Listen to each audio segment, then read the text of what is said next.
Look who's here! Uncle Tom! Good neighborhoods are full of folks you can rely on. They were great people. They would do anything for you. They can also be I know you're all against me! full of secrets. Stay away from my daughter! The neighborhood was just kind of freaked out. I'm not letting this guy ruin my life. You could see in his eyes that he was just a rageful person. Right now! I think he's a nutcase. If looks could kill, you would be dead. I know what you all did! Like 10 times over. There was a sense of what do we do? Where do we go? Are we safe?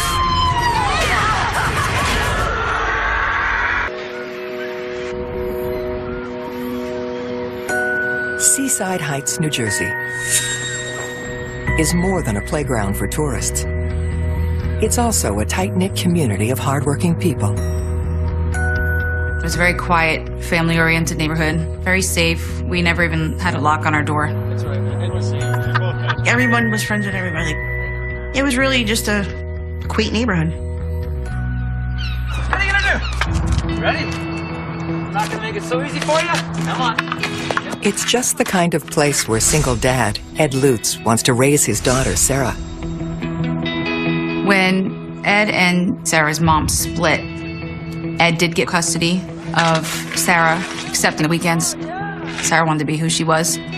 She wanted to play ball and be tough, like a tough girl. And Ed supported that. Eddie, as a father to Sarah, was very loving, very supportive. You could tell that he loved his daughter. Everything she did was good job. Oh! Yeah! Yeah! Ed's a career police officer, a 16-year veteran of the force. Officer Lutz was a decorated cop. He was a good cop. He was known to many in the community. Hey, Ed, I need to steal some propane. What for? The barbecue. Gary and Tina Williams live next door with their adult children, Teresa and Robert. I'm the youngest one in the family. My mom was a bookkeeper, and my dad worked for the Federal Reserve in New York. My family and Ed's family were very close. Good to see you, buddy. We did a lot of things together. Still don't think it's too cold? Nah, it's never too cold to barbecue. My father had started this barbecue where we would have all the neighbors together, Look who's here!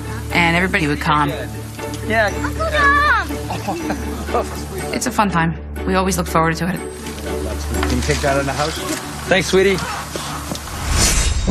Dominic and Gail Galliano have been living across the street from Ed Lutz for as long as anyone can remember.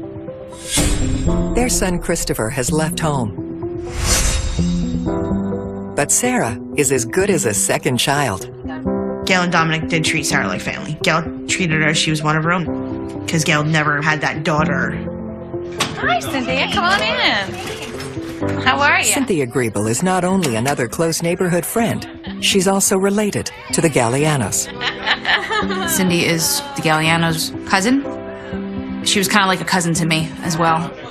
Whenever Cindy would be around, we would be hanging out.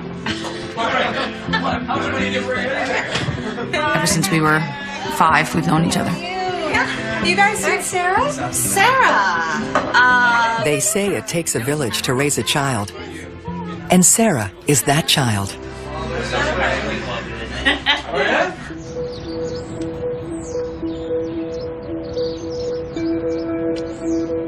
Ed leaves for his shift long before the bus picks Sarah up for school. Good thing Uncle Dominic is there for her. All right, here she is. Eddie would wake Sarah up and bring her across the street. She would go back to sleep for an hour or so. Dominic and Gail would get her on the bus in the morning. The Gallianos were respectful of Ed as a police officer in our neighborhood, and they wanted to take care of Sarah. It was like a job to them. There was obviously a very intense level of trust between Lutz and the Galliano family. He came to regard them as trustworthy enough to actually care for his daughter. It won't be long What did you do to my girl, huh? until trust turns to rage.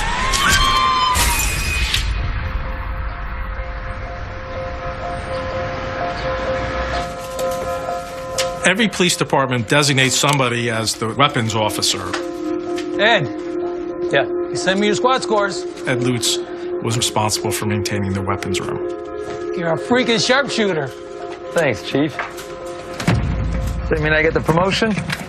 Well, but I do have something for you. No. This is what I think it is? Maybe. The chief felt he owed Eddie to reward him for some loyalty that Ed had displayed to him over the years.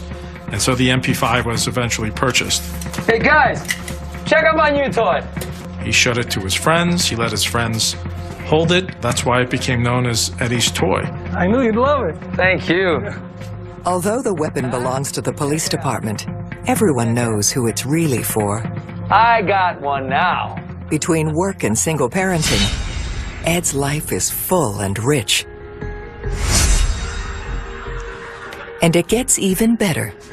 Sarah, this is Cindy. Cindy Mansway is a nurse and a sucker for a man in uniform. My mom was definitely one of a kind. She had a huge heart. She was always happy. Cindy and Eddie had a very, it was a loving relationship. I mean, they really fell for one another. Sarah, bedtime. 10 more minutes. Move it, princess. She felt safe with him and found somebody that she felt she could spend the rest of her life with. It's something new for Sarah, and there are more big changes on the way.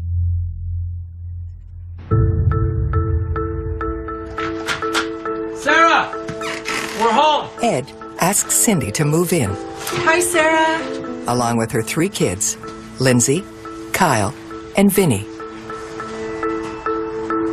The day we moved in, my mom was ecstatic, but it was a little bit of a culture shock. She was happy that we'd all be under one roof, but my brothers and I, none of us were really happy about it. It was chaotic. We didn't know, where we were going to put everything and how everything was going to work out. We both went from having our own rooms to now we share them and our beds were 2 feet apart. These are yours. It used to drive me nuts because I was very keep things in order and, organize things, and she made a lot of messes. They fell. I don't believe it. Still, maybe a sister is just what Sarah needs right now.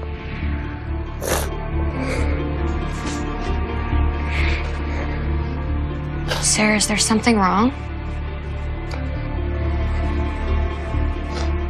And that's when she told me the whole story.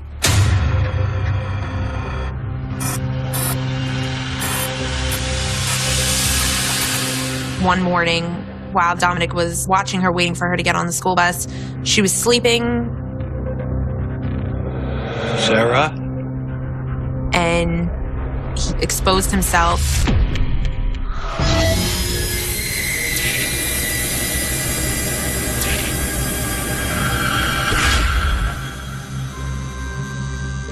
And I kept telling her, you have to tell your dad.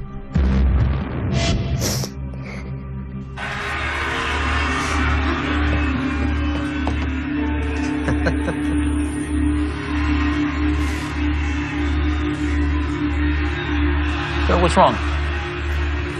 Come on, sweetie. Sit down here. Come on, watch TV with us.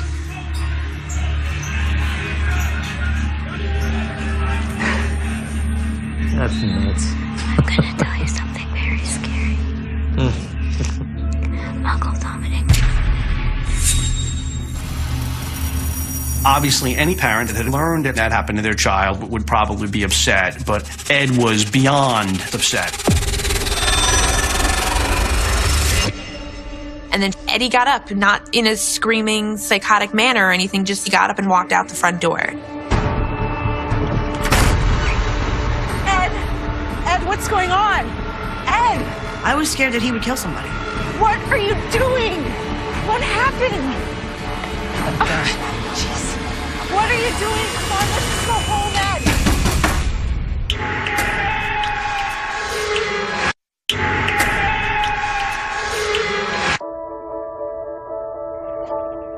Sarah, is there something wrong?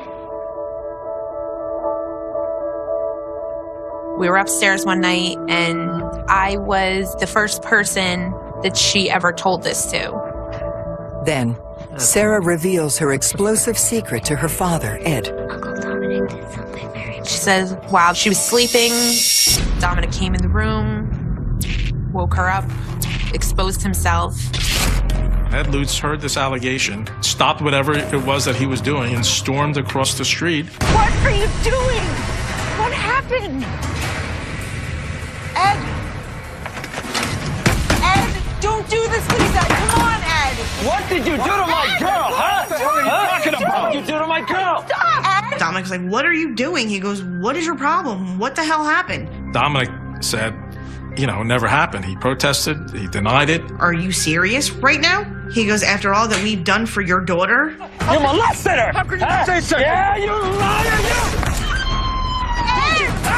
Don't you ever go near her again or touch her! He told him he would kill him. Or touch her! Across the street, neighbors Tina and Gary Williams are shocked by the accusation, as is Dominic's cousin, Cynthia. You better remember this! My parents believed Ed that this definitely happened and that it is the truth, and that nothing was said, that we didn't contact the Gallianos, they didn't contact us.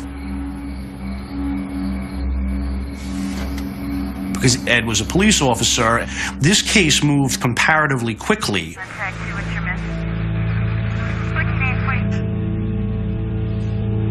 Just tell her what you told me, sweetie.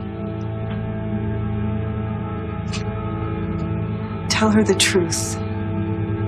You were telling the truth, weren't you, Sarah?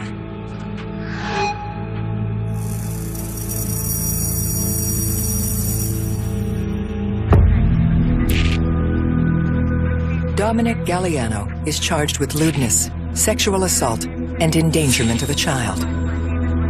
This carries with it the possibility of 5 to 10 years in state prison. The time between the allegations and the trial, it was hard for all of us.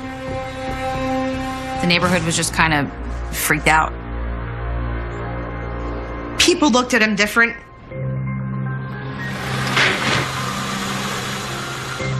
Thanks for coming. Oh, no, my pleasure. I'll come by tomorrow, okay? Like, if he came outside, it was like we dispersed. Everyone went home, went in the house. We just dispersed.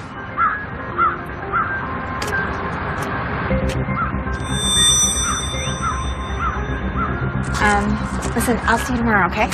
Teresa, wait up. Once the beloved neighborhood guardian, Dominic is now the neighborhood outcast. And Ed is determined to keep his daughter safe. He was very protective of her, as any father would be.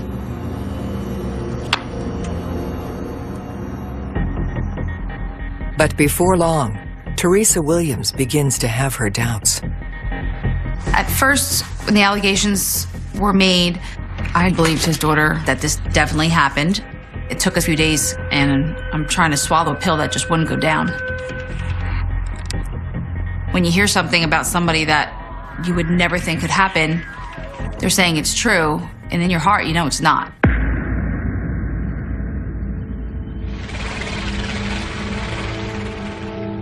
Ed's girlfriend, Cindy, is having doubts too. So Cindy, she wanted to come over and talk. It was just Cindy and I. I really need to talk to somebody.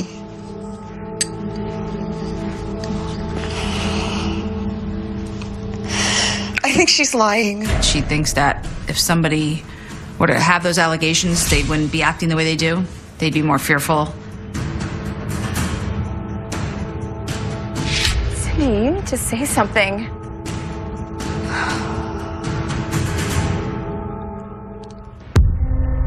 You animals, you! Ah! And Ed was not happy with that. Cindy, I told you!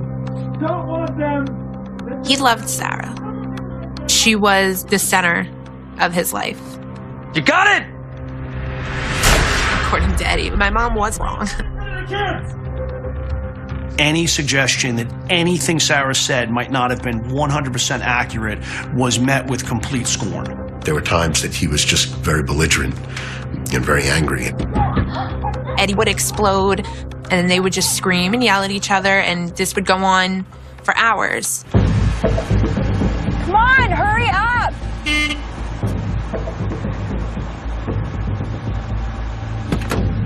Sorry.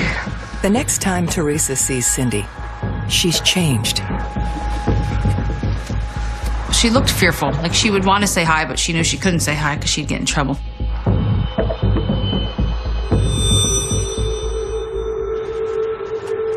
It's time for the Williams family to switch sides.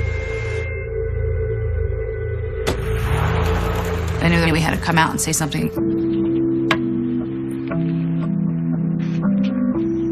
I remember saying to my parents, like, you know, they're our good friends. We just can't let him go down like this because Ed will take him down. We should have come sooner. You know, we've had enough of this. I'm so sorry. At that point, my parents went over to Gail and Dominic's house and told them that, you know, you have our full support. We'll be there for you. You need anything from us. If there's anything that we can do, just name it, pal. There is. They asked if my father and my mother would be character witnesses on behalf of Dominic. I'd be proud to. I'm sorry, pal. I really am. The Williams may be supporting Dominic, but Ed's counting on the law to be on his side.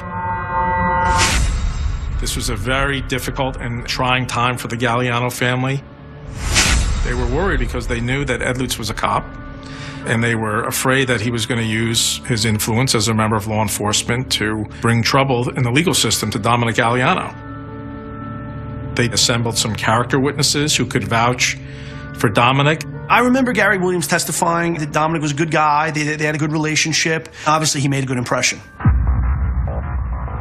Gary's supportive words clearly helped Dominic's case.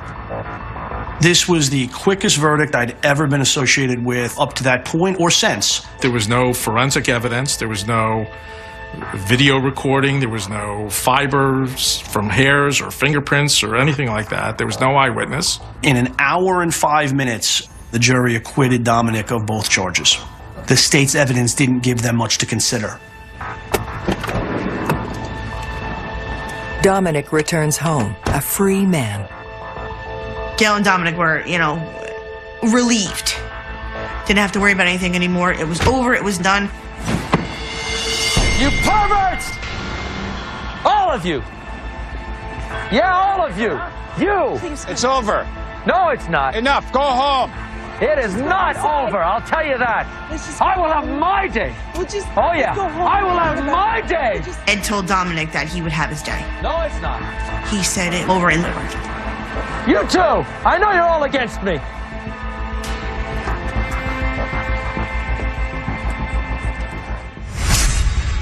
No matter what, Ed stands by his little girl.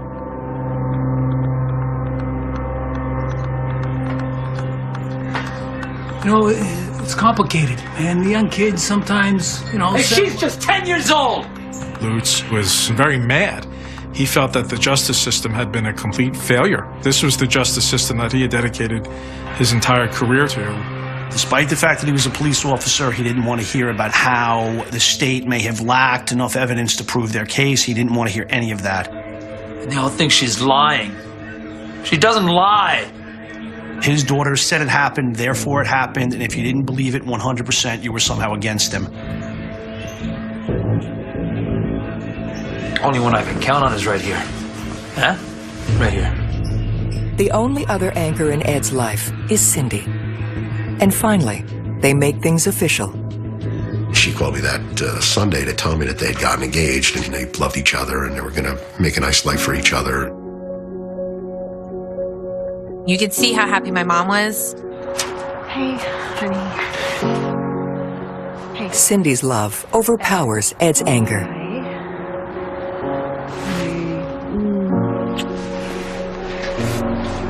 Then, once again, his world is shattered.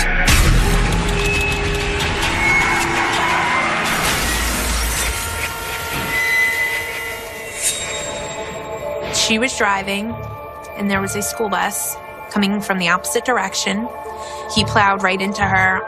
From what I was told, she was killed instantly. In fact, she had just picked up the wedding dress. She died on impact. She was dead. After that, he was just not the same. Ed was not the same. For Ed, it confirms there is no justice in this world. Ed wasn't one to ever really show his emotions, but he was cold and angry. After Cindy was killed, it just got worse.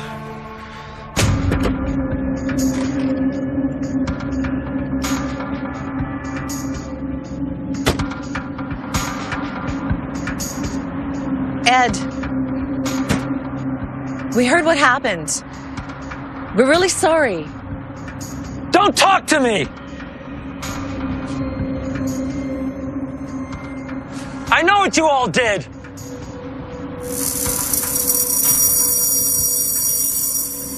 It looks good, Hill. You would be dead. Like 10 times over. Ed is a cauldron of rage. And his neighbors are the perfect target for it. Hey, get away! Get out here! Right now! Things were just spiraling so quickly out of control that your life has completely changed forever. This was something that we have never seen before, and I hope to never see again. Every dad has his day.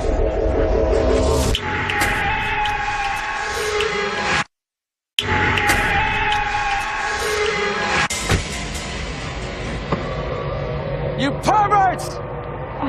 All of you! I will have my day!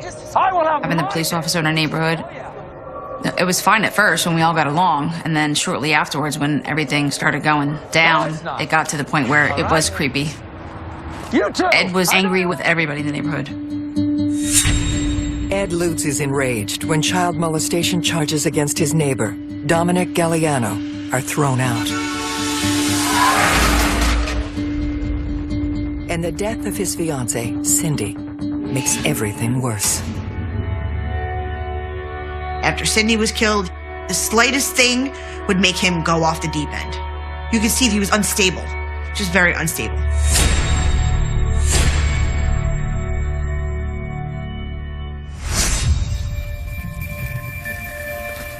We didn't want to live there anymore. It was a nightmare. I went to my dad's house.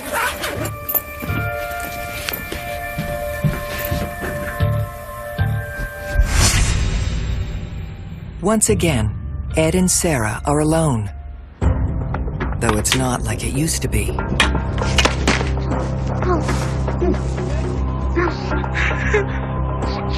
Hey! Hey, get away! All I remember is that him screaming, "Get in the house now." Sarah, get in here! You stay away from my daughter! Before the trial, Ed was possessive, protective. After the trial, and then after Cindy had died, Ed was totally different. Sarah had to follow his rules. Sarah was in check at all times.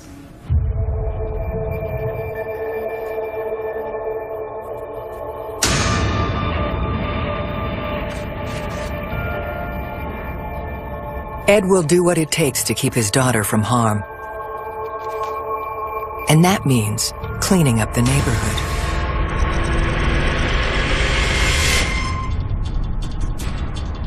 I seen the flyer on the telephone pole. I couldn't believe what I saw. What is this? On the flyer was a picture of Dominic, and it said, "Every dad will have his day." Are there any more?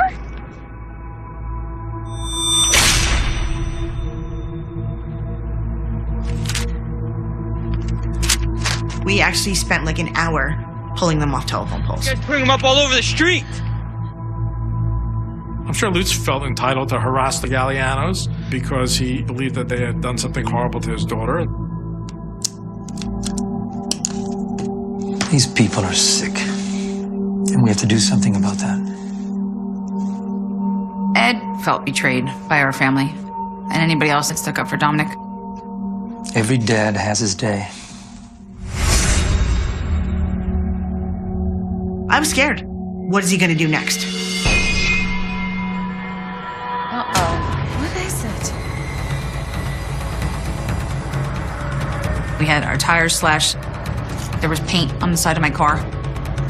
I know it was him. No one else in my neighborhood would have done that.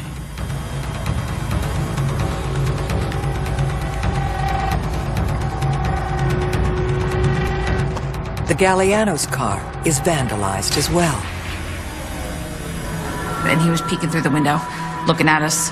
Ed wanted to get payback. I know you're... And so does Gary Williams. Right now! Please, please. Right now! The family turns to police for help.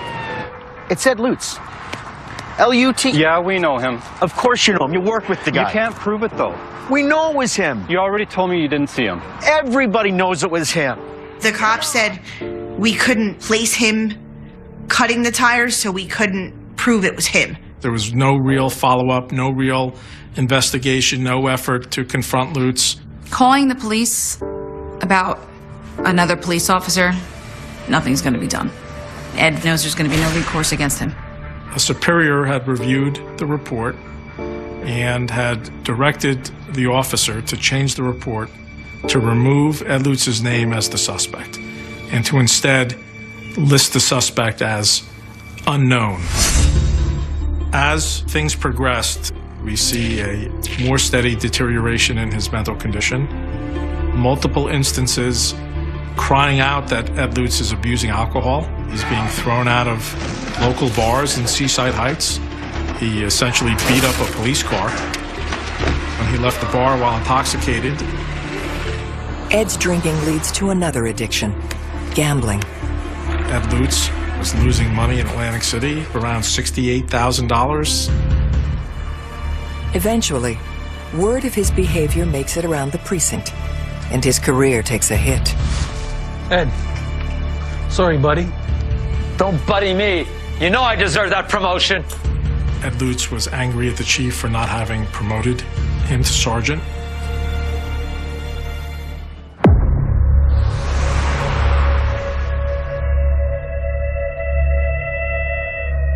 You just steered clear. I wouldn't even take my kids for a walk that way. And then it just got crazy. Ed had a projector on the side of his house. It's like one of them things you see at Christmas or Halloween. Ed Lutz was shining a projector like a sign on the side of the house. Every dad has his day, implying not so subtly that Ed Lutz was somehow going to exact revenge.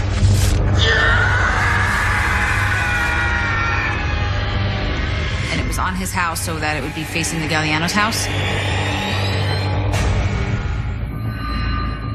It was very scary.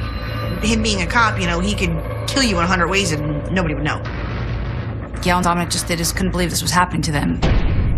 Everybody was becoming more fearful.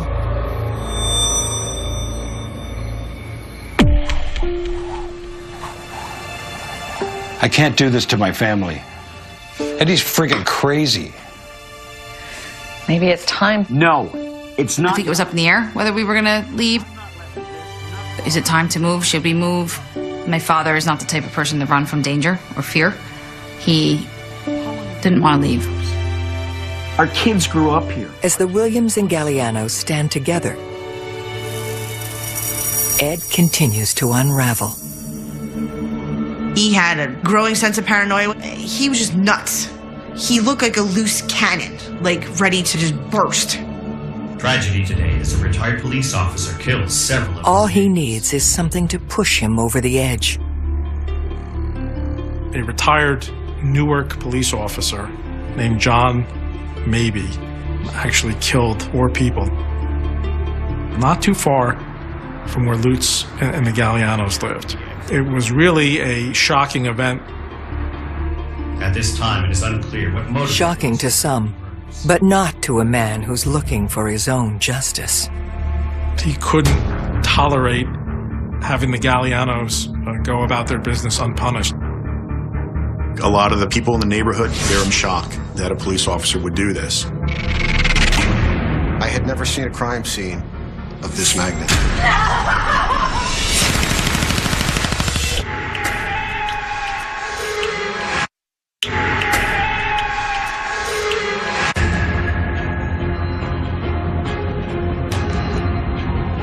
Ed was angry with us.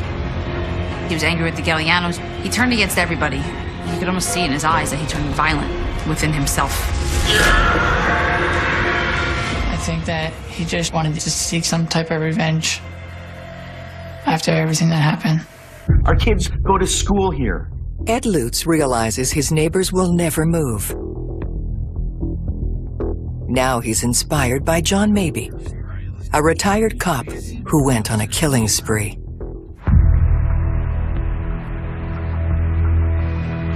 I'm telling you, I don't blame Mabey. All those years working for a corrupt justice system, huh? No wonder he took care of business himself. What do you think, Chief? I think he's a nutcase. I think maybe he was onto something. I don't think so. Yeah, you wouldn't know. I'll tell you that.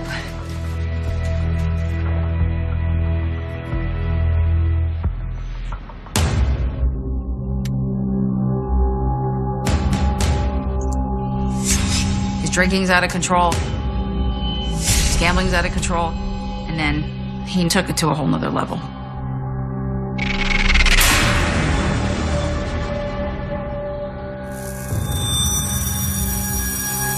April 9th started out as a perfect night. It was beautiful outside. Hey, can I borrow the car? Sure, where are you heading? Go get some food. Do you want anything? No. No?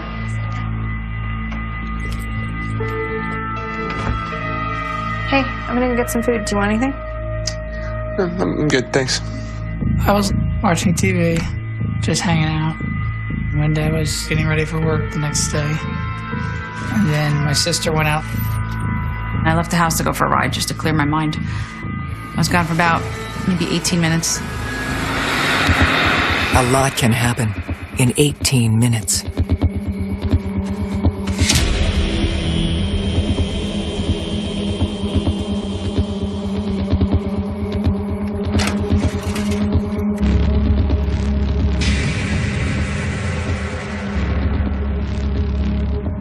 And no. I don't know if it was gunshots or maybe it was like a car backfiring or something. The second time I heard it, I had to figure it had to be gunshots, but I didn't know where it was coming from. Robert Williams saw Ed Lutz firing a weapon with both hands. Ed Lutz looked at him and pulled out a knife. My heart was racing, my head was spinning, and I was shaking. I didn't know what to do next.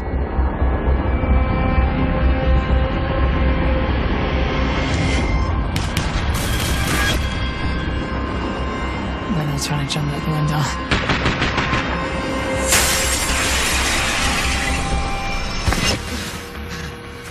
Once he got out the window, he ran, and then he saw Eddie Lutz leave the area in his vehicle. I get back to the house, and I remember pulling in the driveway, and I just remember Bobby running around the house. I didn't know what was going on.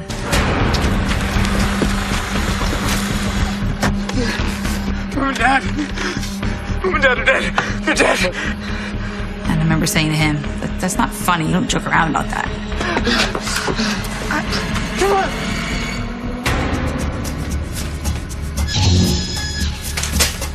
She was just dead. She was just sitting on the couch. I just remember just being in shock. Like, this has got to be a dream. Like, this is not real. And I remember pinching as hard as I could.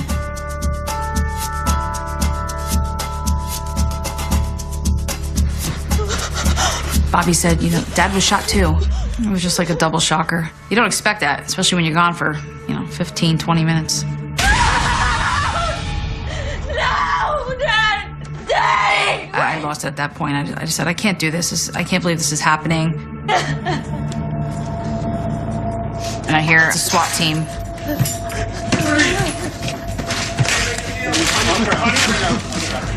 I'm not so much listening to them, but just thinking that I'm going to remember this image for the rest of my life. It's Ed Lutz. Police are stunned to discover the suspect is one of their own. The Galliano's front door is wide open, and I'm thinking to myself that they're not people that would just be sitting in their house with all this commotion going on. And I said that to the detective. I said, something's going on. You need to go check on them. Because they're dead too. I go over to the Galliano residence.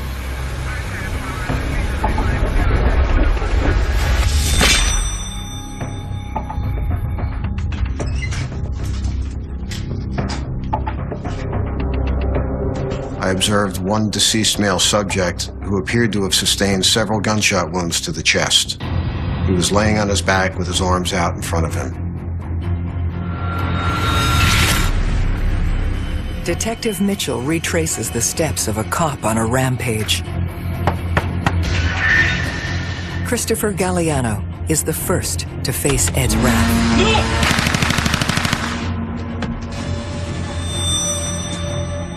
Gail Galliano is next. She too had suffered from multiple gunshot wounds, not only to the torso, but the head.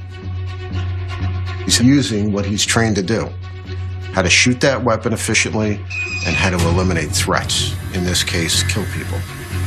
Then, Ed exacts his final revenge upon Dominic.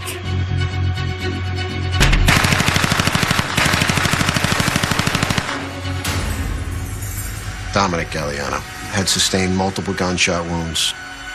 There was a progression from the first victim until the third victim. There was an increase in the amount of gunshots that each victim had received. Ed has vanished. When police check his house, they find a haunting message. There was an answering machine in the residence. Lutz had called and left the recording. Well, guess what? I finally got pushed over the edge. I had to do what I had to do. I'm continuing on. And I'm gonna do more of it. You don't know where I'm at, but I'm doing more of it. Who else was on that hit list? What other victims were we going to find that night? There's going to be a lot of dead bodies all over the place.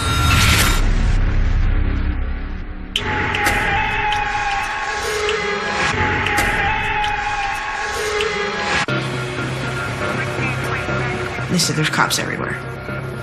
There had to have been 10, 12 cop cars everywhere, roaming the neighborhood. It was the biggest mass murder that our county had ever seen. And even more so heinous about this was that it was at the hands of another police officer. Ed Lutz believed his daughter was the victim of molestation at the hands of Dominic Galliano, even though he was acquitted of the charges. After massacring 5 of his neighbors, he's not done yet. My name was on his list because we were close to the Gallianos. There was a sense of panic. There was a sense of, what do we do? Where do we go? Are we safe? There were helicopters in the air doing searches for Ed Lutz. There were multiple police personnel. Tactical teams were going street by street, trying to locate Lutz. I was in danger. It was really, really, really scary and terrible.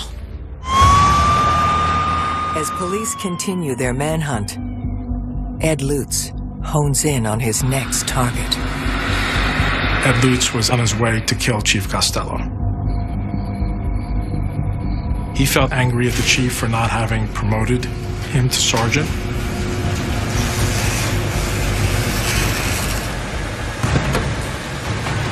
Ed, is that you? What's going on, buddy? What are you doing? I'm gonna kill you!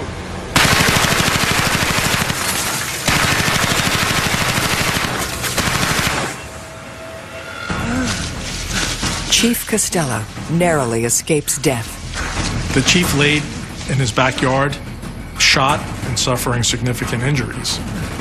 And Ed Lutz, thinking that he had killed the chief, just simply got back in his car and left.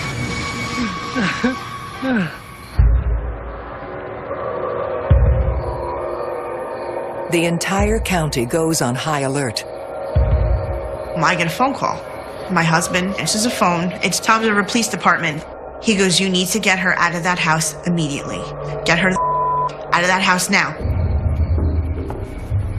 Several hours later, Ed is found parked in a random neighbor's driveway. There was a tremendous concern that Ed Lutz might still be a danger. A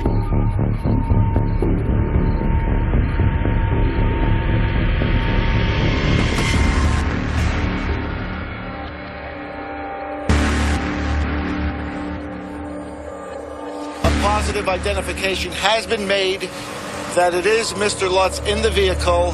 It is, in fact, appears to be a self-inflicted gunshot wound. He had with him all of his police equipment, his badge, his handcuffs. Ed sent his daughter Sarah to stay with her mother the night of the massacre. But he did leave a final message for her. I love you, honey. I did it for you, baby. Please don't ever think bad of Daddy. Daddy done it for you. Daddy took away these bad people for you. Please grow up to be a good girl. You're not gonna see Daddy again because Daddy can't go to jail. Cops don't go to jail. I love you so much. I have to do this, honey. Bye, baby.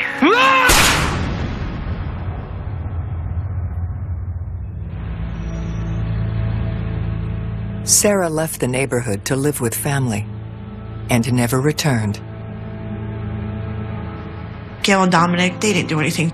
Gary and Tina were innocent in this. They should still be here. The video begins in silence.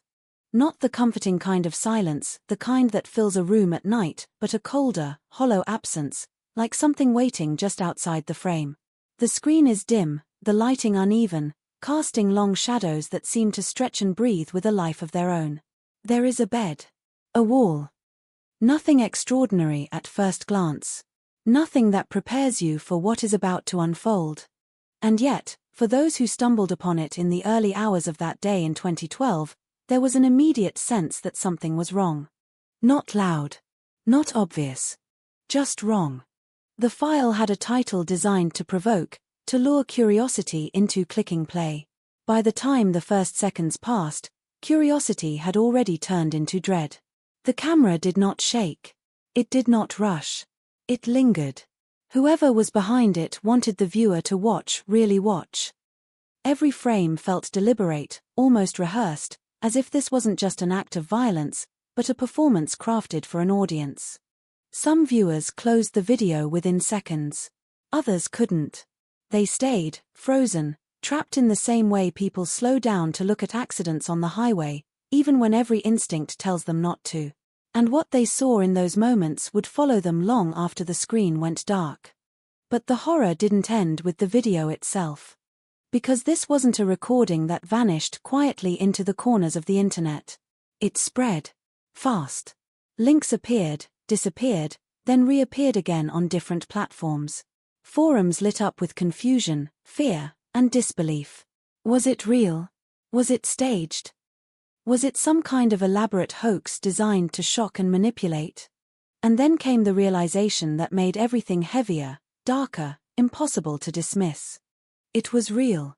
By the time authorities became aware of the video, it had already crossed borders, languages, and time zones. People from different parts of the world, many of them strangers to one another, found themselves connected by a single, disturbing question. Who did this? But there was something even more unsettling beneath that question. Because whoever created that video didn't just want to commit a crime. He wanted to be seen. He wanted to be remembered.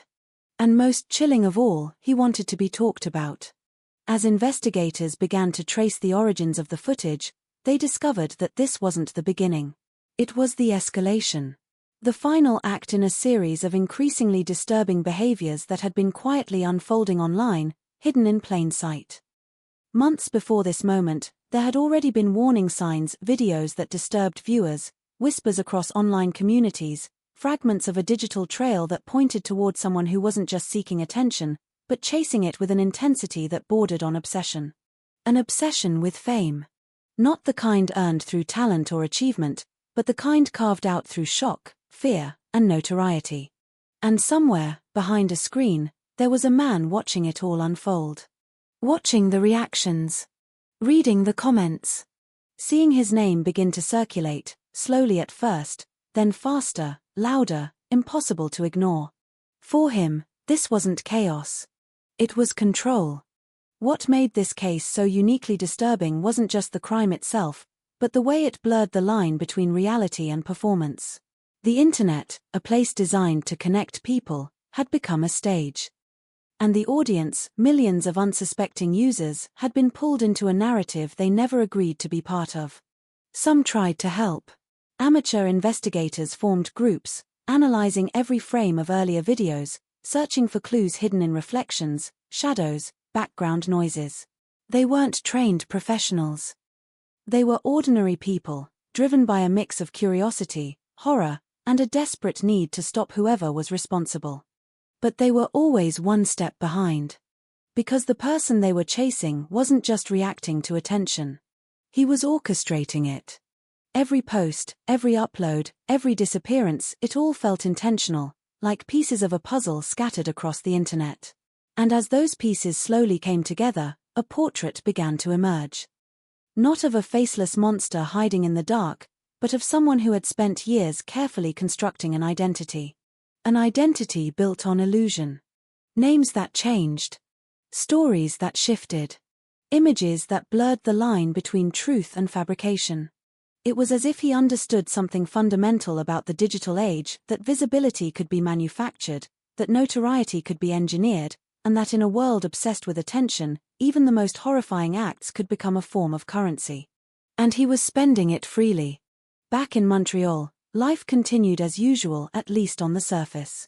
People walked the streets, went to work, met friends, unaware that something deeply unsettling had already taken place within the city. There were no sirens yet. No crime scenes taped off. Just a quiet, invisible ripple moving outward from a single point, growing stronger with every passing hour. It wouldn't stay invisible for long.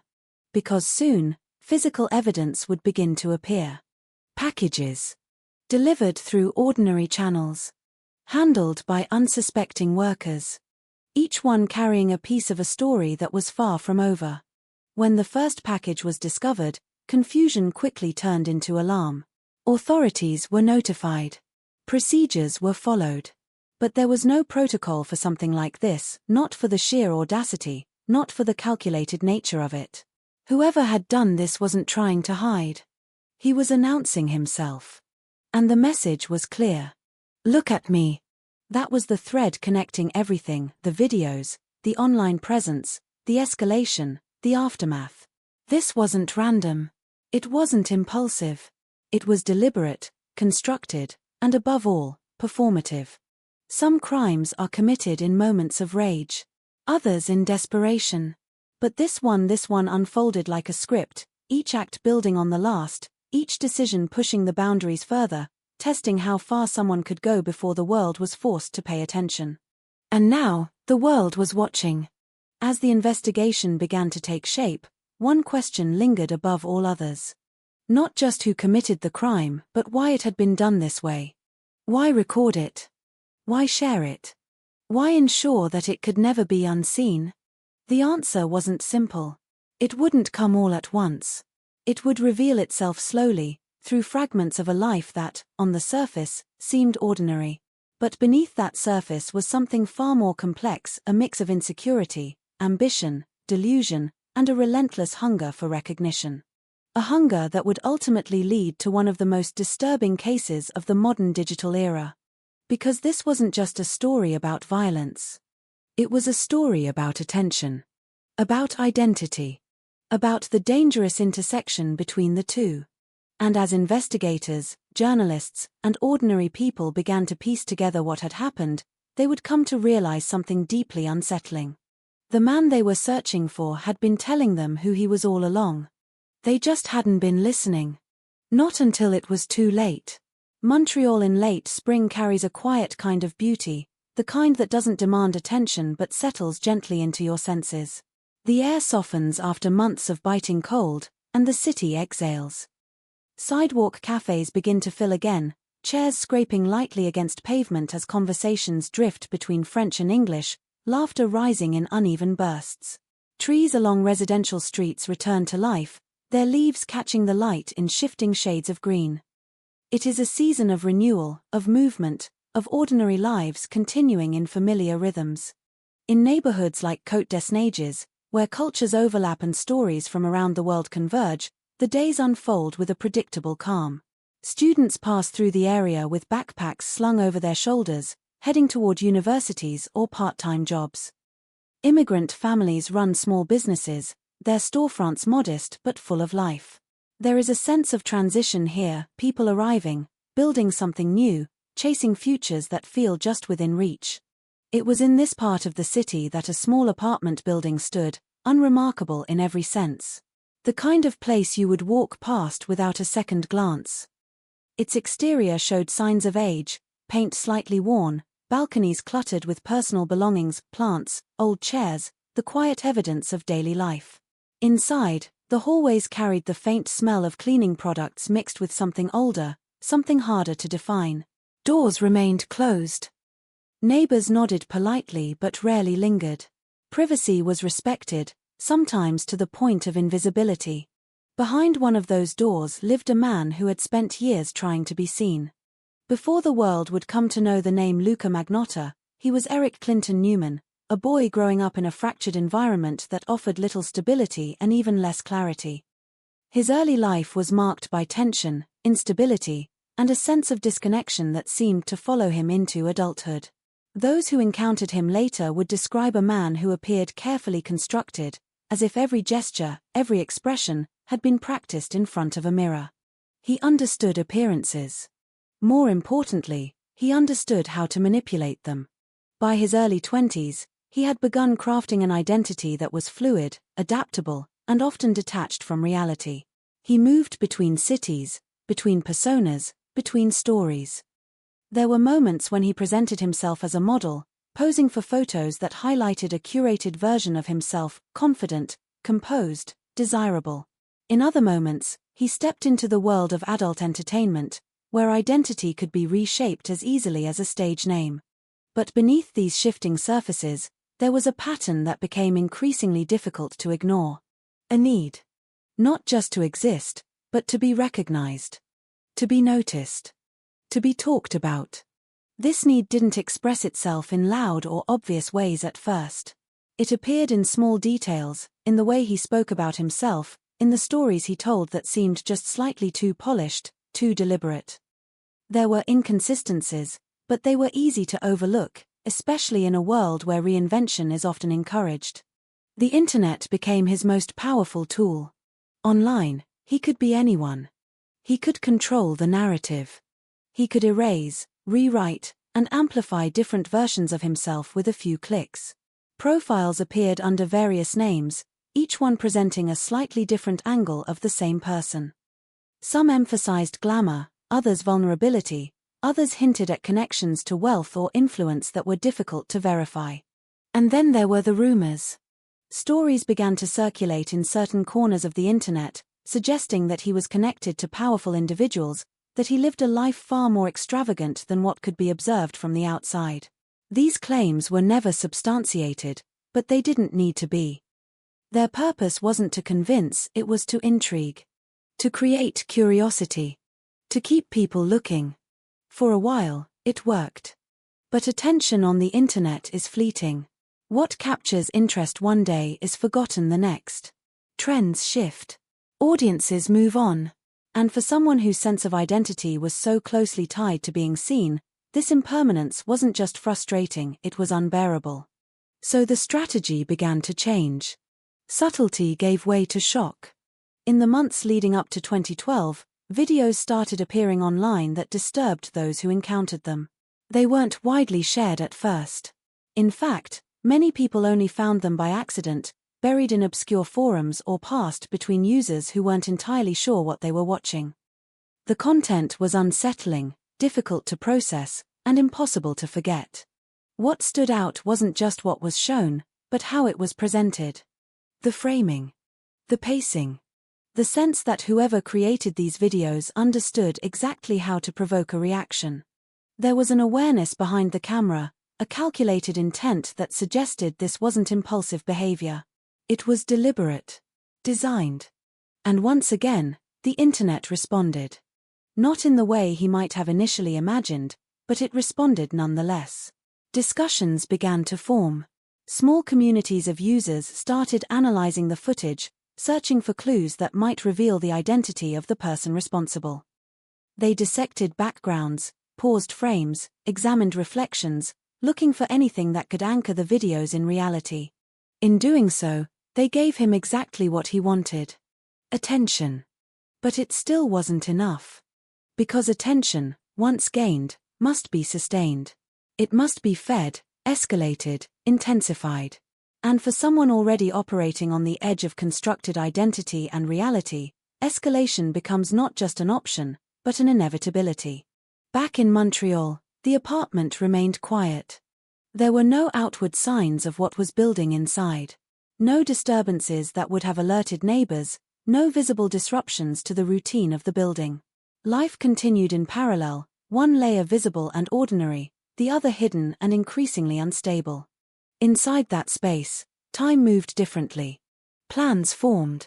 Ideas took shape. The boundary between performance and action blurred until it was no longer clear where one ended and the other began. And somewhere in the middle of it all was a man who had spent years preparing not necessarily for a specific act, but for a moment. A moment when everything would align. When the attention he had been chasing would finally arrive, not in fragments, not in passing glimpses, but all at once. It's easy, in retrospect, to look at the early signs and see a clear trajectory. To connect the dots and trace a path from identity construction to online behavior to something far darker. But at the time, those dots were scattered, separated by context, by geography, by the sheer volume of information that flows through the internet every day. Nothing seemed definitive. Nothing pointed directly to what was coming. And yet, the foundation was already there. A carefully constructed persona. A growing tolerance for shock. A deep, unrelenting need to be seen. All of it converging in a single place, at a single time, in a city that continued to move forward, unaware of the story that was about to unfold within its boundaries. Because while Montreal basked in the gentle warmth of spring, something else was taking shape behind closed doors. Something that would soon break through the surface. Something that would force the world to look. And once it did, there would be no turning away. In a city that thrived on movement, where thousands of lives crossed paths every day without ever truly intersecting, it is easy for a single story to go unnoticed until something forces the world to stop and look closer. Before the headlines, before the investigations, before the name became known far beyond the borders of Canada, there was a young man building a life that, to those around him, seemed full of quiet promise. Jun Lin arrived in Montreal carrying something many people in that neighborhood shared: distance. Not just physical distance from home, but the emotional weight of starting over in a place where everything, from language to culture to daily rhythm, required adjustment. He came from China, leaving behind familiarity for opportunity, driven by the same motivation that brings thousands of international students to cities like Montreal each year. There was ambition in that decision, but also courage.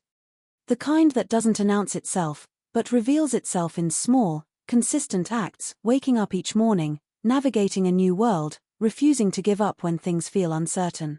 He enrolled at Concordia University, studying computer science. It was a practical choice, one rooted in logic and future stability, but it also reflected a certain way of thinking. People who knew him described someone methodical, someone who approached problems step by step, someone who preferred understanding how things worked rather than simply accepting them as they were. He wasn't loud.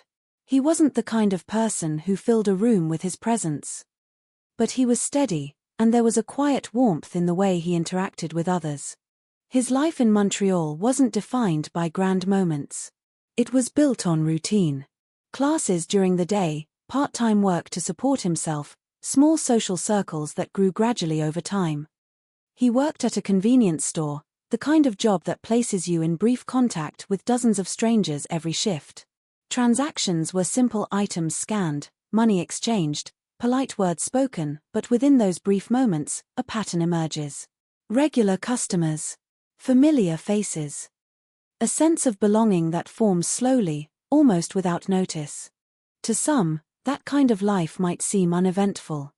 But for Jun Lin, it was meaningful. He stayed connected with his family back home, maintaining a thread between his past and his present.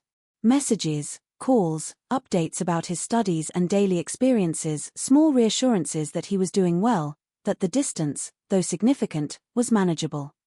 There is a particular kind of strength in that balance, in holding on to where you come from while building something new elsewhere. Friends would later recall simple things. The way he smiled when conversations turned light. The way he listened more than he spoke. The way he seemed genuinely interested in the people around him, even in brief interactions. There was no indication that his life would intersect with something dark, something violent, something that would pull his name into a global narrative he never asked to be part of. Because that's the reality of stories like this. They don't begin with darkness. They begin with ordinary people. People who wake up, go to work, make plans, think about the future. People whose lives are not defined by a single moment, but by a series of choices, efforts, and relationships that build over time. When those lives are suddenly interrupted, it creates a kind of absence that is difficult to describe. Not just the absence of a person, but the absence of everything they were becoming. In the weeks leading up to May 2012, there was nothing outwardly unusual about Jun Lin's life. He continued his routine, balancing responsibilities, maintaining connections, moving forward in a way that felt steady and grounded. Like so many others, he used the internet as a tool for communication and social interaction. It was a normal part of daily life, a way to meet people, to expand social circles, to bridge gaps created by distance. And it was through that digital space that a connection would form. At first, it would have seemed unremarkable. A conversation. An exchange of messages. The kind of interaction that happens millions of times every day across platforms designed to bring people together. There was no immediate reason for suspicion. No clear signal that this interaction was different from any other. The person on the other end presented himself in a way that felt controlled, curated, intentional. But that, too, is common online. People present versions of themselves that highlight certain traits, conceal others. It's part of the environment. What Jun Lin couldn't see, what no one could see at that moment, was the depth of what existed behind that digital persona. Because on the other side of that conversation was someone who had spent years constructing identities, refining how he appeared to others, understanding how to draw people in. Someone who didn't just participate in online spaces, but studied them, manipulated them, used them as a stage. For Jun Lin, it was likely just another interaction. A meeting arranged. A decision made without hesitation, without fear. Because why would there be fear? Montreal was his city now. The routines he had built gave him a sense of familiarity, of control. Meeting someone new was not an extraordinary risk, it was part of living, part of expanding one's world.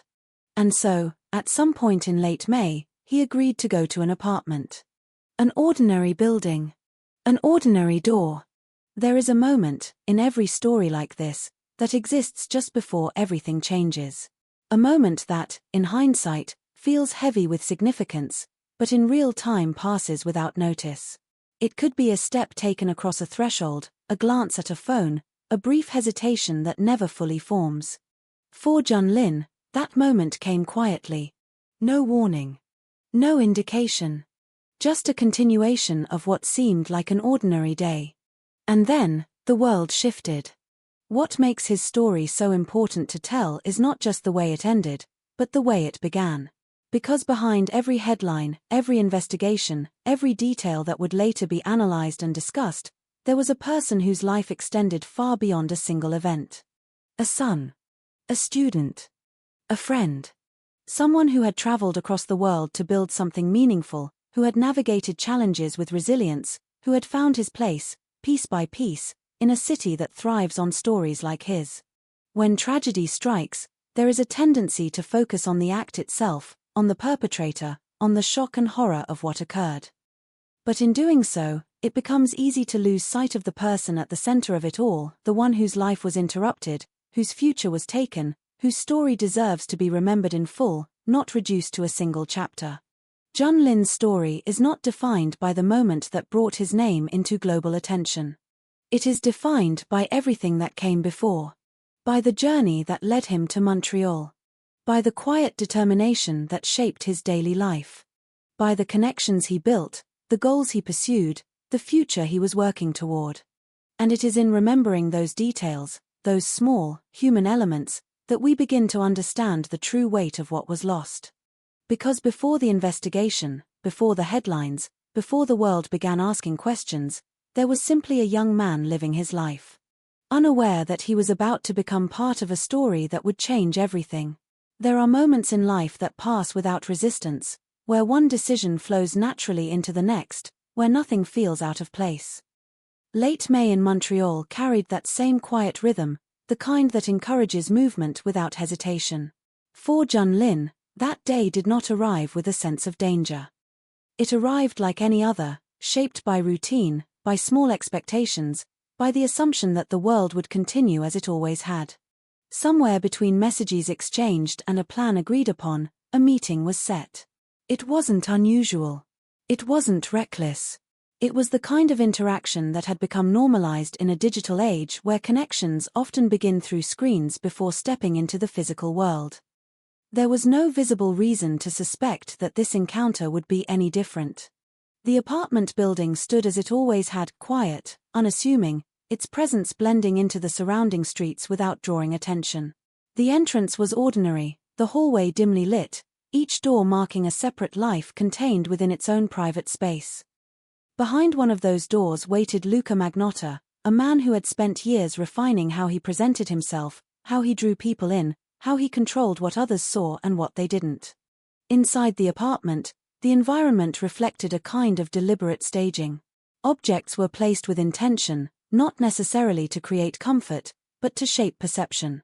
There was an awareness of the camera, even before it was active. The space itself felt less like a home and more like a setting, a backdrop waiting for something to unfold within it. When Jun Lin arrived, there was no immediate break in reality. No sudden shift that would signal what was coming. The initial moments likely carried the same cautious curiosity that accompanies any first meeting, measured conversation, small observations, an attempt to understand the person in front of you. For a brief period, everything would have appeared normal. But beneath that surface, something had already been decided. Because for Luca Magnotta, this was not a spontaneous act. It was not driven by a sudden surge of emotion or an unpredictable loss of control. It was planned. Not just in terms of what would happen, but how it would be captured, how it would be presented, how it would be consumed. At some point, the dynamic shifted. It is difficult to pinpoint the exact second when ordinary interaction gives way to something else, something darker. There is often no clear boundary, no visible line that separates before from after. But once that shift occurs, everything changes.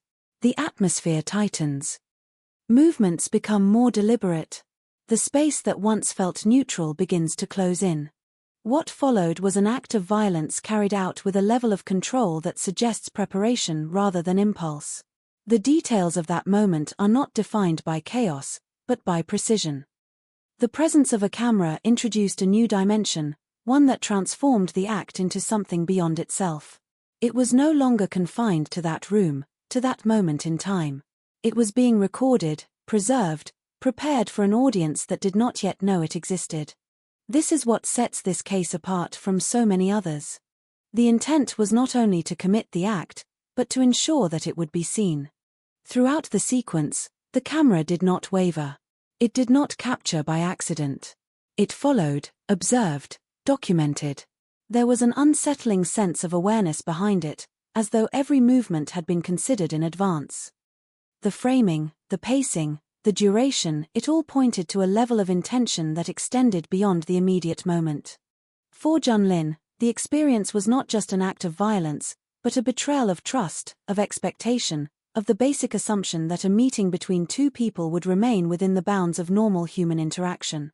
That assumption, once broken, cannot be restored. It leaves behind a void, a space where certainty once existed. Time within that apartment did not move in the same way it did outside. While the city continued its routine, cars passing, people walking, conversations unfolding inside, everything was contained, isolated, removed from the natural flow of life. The walls held the silence. The camera held the record. And the person behind it remained focused, controlled, engaged in something that had been building long before that day. When the act itself ended, it did not bring closure. Instead, it marked the beginning of something else. Because what followed was not an attempt to conceal or escape, at least not in the traditional sense. There was no immediate effort to erase what had happened, no frantic attempt to distance oneself from the scene. Instead, there was continuation, a series of actions that extended the impact of that moment beyond the confines of the apartment. The footage was processed, edited, given a title that was designed to provoke reaction. It was not enough for the event to have occurred. It had to be shared. It had to reach beyond that room, beyond that city, into a space where it could be seen, discussed, reacted to. Uploaded to the internet, the video entered a system built for speed and distribution. Within hours, it began to circulate. Some encountered it by chance, others sought it out after hearing fragments of conversation online. The reactions were immediate and intense: confusion, disbelief, horror. Many questioned its authenticity at first, unable or unwilling to accept that what they were seeing could be real. But as more people viewed it, as discussions grew, as attempts were made to verify its origins, the truth became harder to deny. And with that realization came a shift.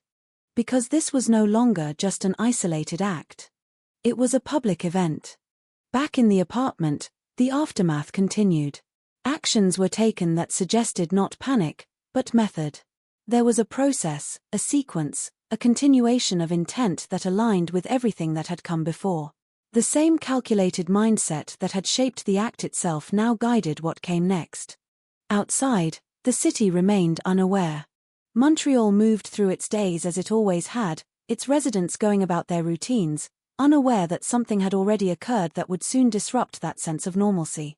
There is often a delay between an event and its recognition, a gap in which reality exists without acknowledgement. During that gap, life continues unchanged. But not for long. Because once the video reached a certain level of visibility, once it crossed into spaces where it could not be ignored, the response began. Authorities were alerted. Questions were asked. Attempts were made to trace the origin, to identify the individuals involved, to understand what had happened and where. And as those efforts began to take shape, the story started to move beyond the screen. From digital space into physical reality. From speculation into investigation. What had occurred inside that apartment was no longer contained. It was expanding.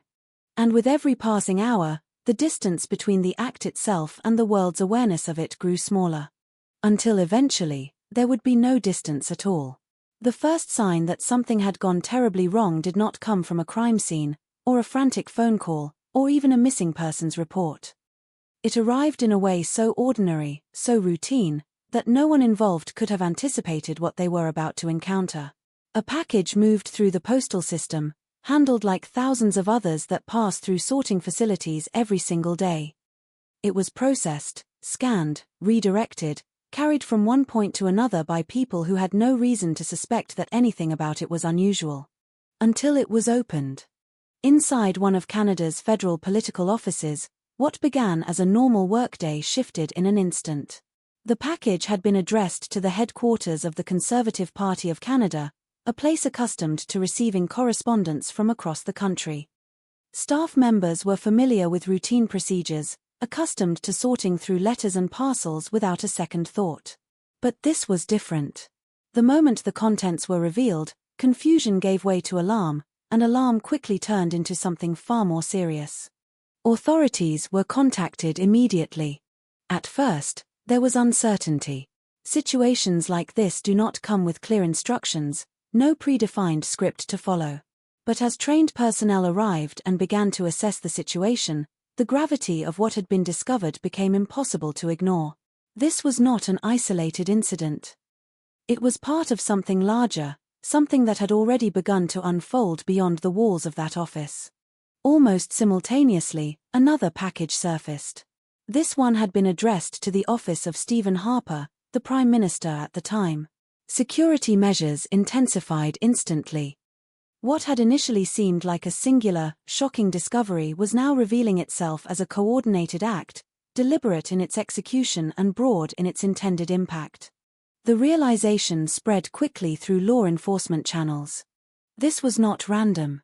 This was planned. Back in Montreal, the investigation began to take shape, though at first it lacked a central point of focus. There was no single location to secure, no immediate suspect in custody, no clear timeline that connected all the elements. Instead, there were fragments, disturbing, disconnected pieces that needed to be assembled into something coherent. The video had already begun circulating online, drawing attention from both the public and authorities. Analysts worked to trace its origin, examining metadata, upload patterns, digital footprints left behind in the process of sharing it. Every frame was scrutinized, not for its content, but for the details hidden within it. Background elements, objects, reflections, anything that could provide a clue about where it had been recorded. At the same time, forensic teams were dispatched to examine the packages. Each one was treated as a critical piece of evidence. Fingerprints were lifted, materials analyzed, packaging studied for any indication of origin. The goal was not just to understand what had been sent, but how it had been sent, and by whom. The scope of the investigation expanded rapidly. Postal workers who had handled the packages were interviewed, their routes traced, their interactions reviewed. Surveillance footage from sorting facilities and delivery points was collected and analyzed. The path of each package became a thread, and investigators began to follow those threads backward, hoping they would converge at a single point. But the more they uncovered, the more complex the picture became. Because this was not just a physical investigation. It was a digital one. And in the digital world, traces can be both everywhere and nowhere at the same time. Online communities, already aware of the video, had begun their own parallel efforts. Groups of individuals from different countries, connected only by shared concern and curiosity, were analyzing earlier content linked to the same individual they suspected was responsible. They compared timestamps, identified patterns, cross-referenced usernames, and accounts. In some cases, they uncovered details that would later prove valuable, though at the time, their findings existed in a space outside official channels. Law enforcement faced a unique challenge. They were not just chasing a suspect. They were chasing someone who understood how to manipulate visibility. Someone who had already demonstrated a willingness to leave clues, but only on their own terms. Back at the apartment building in Montreal, the atmosphere remained deceptively calm. Neighbors continued their routines, unaware that their building was about to become the center of a major investigation. It wasn't until authorities arrived that the illusion of normalcy began to fracture. When the unit associated with Luca Magnotta was finally identified and entered, the space revealed what the video had only hinted at. It was no longer a controlled frame, no longer a carefully edited sequence. It was real, tangible, immediate. The room carried the weight of what had occurred within it. Forensic teams moved methodically, documenting every detail, preserving every piece of evidence. Photographs were taken, measurements recorded, samples collected. Each action followed strict protocol, but beneath that structure was an undeniable sense of urgency. The need to understand, to reconstruct, to connect the physical evidence with the digital trail that had already begun to spread across the world. What they found confirmed the worst. This was the location. This was where the act had taken place. But even as that confirmation solidified one part of the case, it raised new questions. Where was the suspect now? How far had he gone? And what would he do next? Because one thing had become clear. This was not someone who acted without foresight. The use of the postal system, the dissemination of the video, the timing of each action, it all pointed to a level of planning that extended beyond the immediate aftermath. There was a sequence, a progression, a sense that each step had been considered in advance. Which meant that even as investigators worked to piece together what had already happened, the person responsible was likely already moving forward, following the next part of a plan that only he fully understood. The pressure intensified. National agencies became involved, resources were expanded, communication lines opened between different jurisdictions. What had begun as a localized investigation was now escalating into something far broader. The involvement of federal offices ensured that this case would not remain confined to a single city. It was now a matter of national concern. And beyond that, it was becoming international. Because the video had not respected borders. It had traveled instantly, reaching viewers in different countries, prompting reactions from law enforcement agencies around the world. Information began to flow across those borders, shared through official channels, each piece contributing to a growing understanding of the situation. Yet despite all this activity, one critical element remained missing. The suspect himself. He had vanished. Not in the sense of disappearing without a trace, but in a way that suggested movement, intention, awareness. There were indications that he had left Montreal, that he had taken steps to distance himself from the scene. But the exact details were still unclear, obscured by the same layers of manipulation and control that had defined his actions up to that point. Investigators were no longer just reconstructing a crime. They were engaged in a pursuit. A race against time, against distance, against a person who had already demonstrated a capacity for planning and execution that could not be underestimated. And as the pieces continued to come together, packages, video, apartment, digital footprints, the outline of the case became sharper, more defined, more urgent. This was no longer a question of what had happened. That part, as horrifying as it was, had already been established. The question now was how to stop what might come next. Because in a case shaped by attention, by performance, by the deliberate creation of impact, there is always the possibility that the story is not yet finished. And somewhere, beyond the reach of the investigators who were closing in, there was a man who knew exactly how much the world was beginning to watch. By the time the investigation entered its next phase, the story had already fractured into dozens of directions. Evidence existed, but it did not yet point cleanly toward a single, contained narrative. Instead, it spread outward, pulling investigators into overlapping layers of digital footprints, conflicting identities, and fragments of a life that seemed intentionally designed to resist clarity. The question was no longer simply what had happened. That much, in its broadest form, had already been established.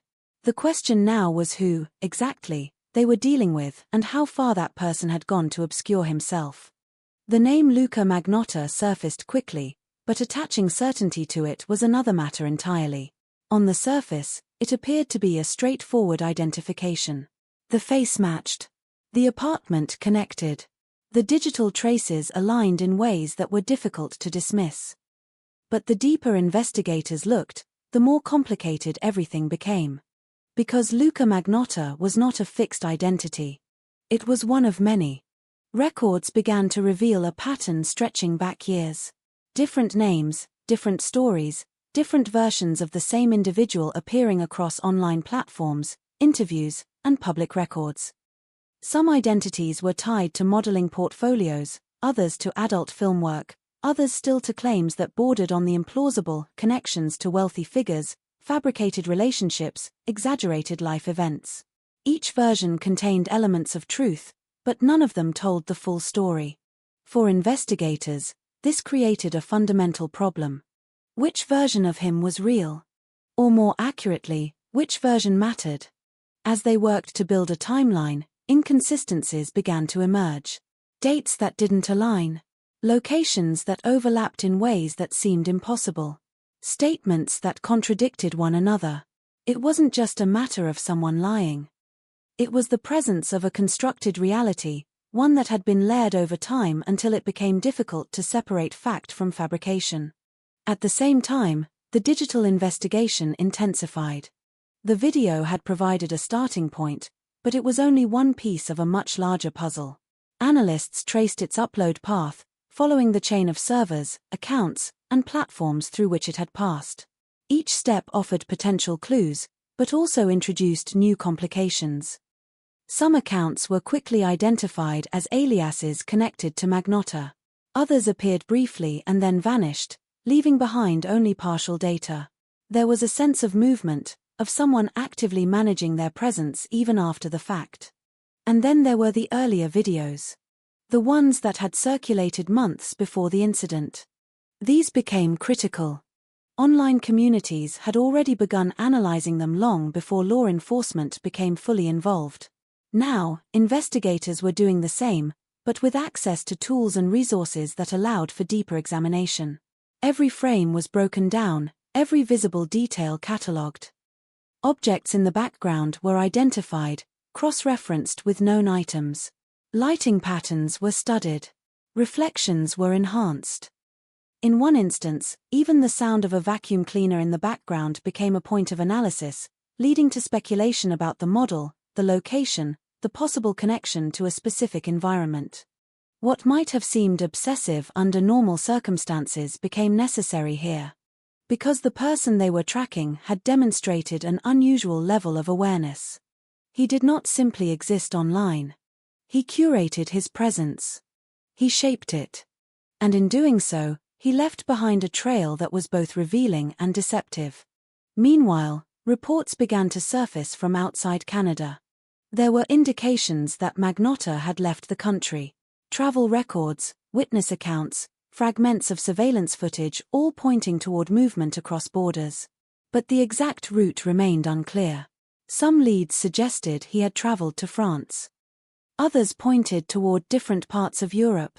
Each possibility required attention, resources, coordination with international agencies. This was no longer a national investigation. It had become global. Interpol became involved, issuing notices that extended the search beyond Canada's jurisdiction. Law enforcement agencies in multiple countries began to monitor for any sign of the suspect. Airports, train stations, border crossings, places of transit became focal points. The challenge was not just finding him, but doing so before he could disappear again, before he could construct yet another layer of identity that would complicate the search even further. Back in Montreal, the physical investigation continued, but its role had shifted. The apartment had yielded critical evidence, but it no longer held the answers investigators needed most. Those answers were moving, crossing borders, existing in places that could not be secured with tape or guarded by officers. The focus had shifted to pursuit. And pursuit requires direction. But direction, in this case, was anything but clear. Tips began to pour in from the public. Some were credible, grounded in observation and supported by evidence. Others were speculative, driven by fear or misunderstanding. The sheer volume of information created its own problem. Every lead had to be evaluated, every report assessed. Time was a factor, and time was limited. There were moments when it seemed like the investigation was closing in. A sighting in one country. A record in another. A connection that appeared to align perfectly, only for it to unravel upon closer inspection. False leads became part of the process, each one consuming time and resources, each one adding another layer of complexity to an already intricate case. And through it all, there remained a lingering awareness. The suspect was watching. It was not an assumption made lightly. It was based on patterns, on behavior, on the understanding that this was someone who had actively sought attention, who had monitored reactions, who had engaged with the narrative surrounding his actions. It was entirely possible, likely, even, that he was following the investigation as it unfolded, observing how close authorities were, adjusting his own movements accordingly. That possibility changed the dynamic. Because it meant that every step taken by investigators was not just a move toward resolution. It was also a signal. A message that could be seen, interpreted, responded to. This created a delicate balance. Information had to be shared to generate leads, but not so much that it would compromise the investigation. Strategies had to be developed, but with the understanding that they might be anticipated. It was a game of visibility and concealment, played across multiple platforms, multiple jurisdictions, multiple layers of reality. And still, the central question remained unresolved. Where was he? As days passed, the urgency intensified. The longer the suspect remained at large, the greater the risk. Not just in terms of potential further actions, but in the possibility that he might successfully evade capture altogether. The window was narrowing, but it had not yet closed. Investigators began to focus more closely on patterns of behavior. Not just where he had been, but how he moved. What choices he made. What environments he gravitated toward. There was a psychological component to this, an attempt to understand not just the physical movements, but the mindset behind them. Because if they could anticipate how he thought, they might be able to predict where he would go next. And in that effort, a clearer picture began to form. Not complete. Not yet. But clearer. A man who sought attention would not disappear entirely. A man who constructed identities would not abandon them without replacing them.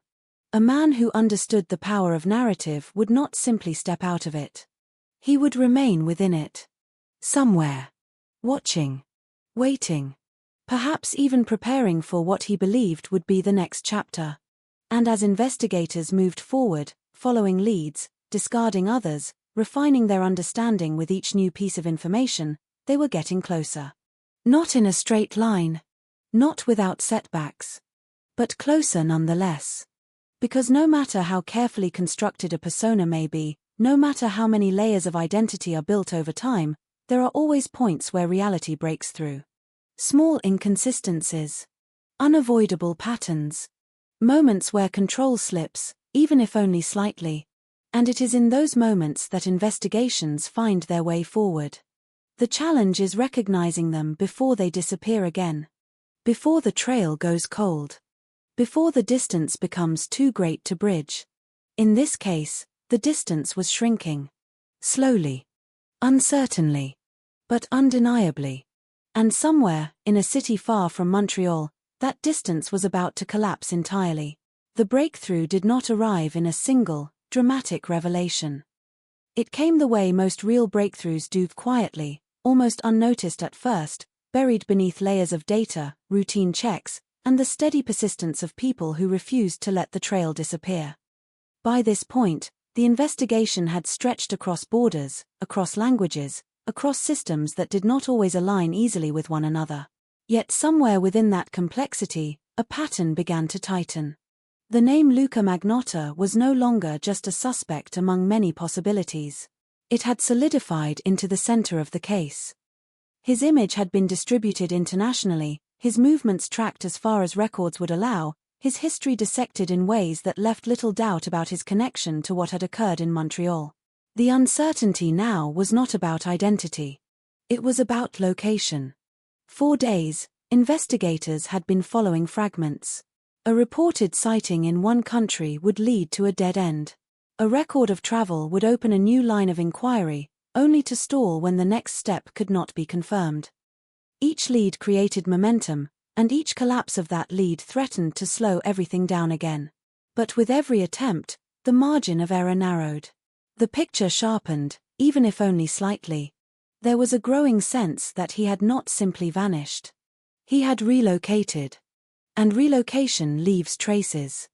Even when done carefully, even when done with intention, movement through the physical world requires interaction, tickets purchased, documents presented, spaces occupied. Those interactions, no matter how brief, create records. And records, once identified, can be followed. Investigators began to focus more closely on Europe. It was not a random decision. It was based on a convergence of data points, travel patterns, online activity, the timing of certain digital traces that suggested access from specific regions. None of it was definitive on its own, but together, it formed a direction that could no longer be ignored. Within that direction, one location began to stand out. Berlin. At first, it was just another possibility among many. A city large enough to disappear into, international enough to accommodate someone moving between identities, active enough to blend into without drawing attention. But as more information was gathered, the connection strengthened. There were indications, small, fragmented, but consistent, that pointed toward his presence there. Local authorities were alerted. Surveillance efforts were adjusted. Information was shared between agencies with increasing urgency. And then, the moment that would shift everything began to take shape. It did not happen in a hidden alley or a dramatic chase through crowded streets. It happened in a place defined by access, by visibility, by the quiet hum of people engaged in their own separate worlds. An internet cafe in Berlin, a space where individuals come and go, where screens glow in rows, where anonymity feels almost natural. Inside that space, among the low murmur of keyboards and the flicker of monitors, a man sat alone. He was not hiding in the way one might expect. He was not looking over his shoulder, not moving with visible urgency or fear. Instead, he appeared focused, absorbed, engaged with the screen in front of him. To anyone else in the room, he would have seemed like just another person passing time, browsing, reading, existing within the ordinary flow of the city. But what he was reading was anything but ordinary. News articles, reports, updates, all centered on the same subject: himself. There is something deeply revealing in that moment. After everything, the planning, the execution, the escape, the international manhunt, he was sitting in a public space, watching the story unfold. Watching how the world was reacting, how his name was being spoken, how his actions were being interpreted. It was not just curiosity. It was confirmation. The attention he had sought had arrived. And he was witnessing it in real time. But attention cuts both ways. Because while he was watching the world was also watching him.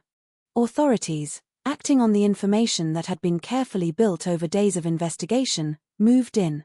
There was no spectacle, no drawn-out confrontation.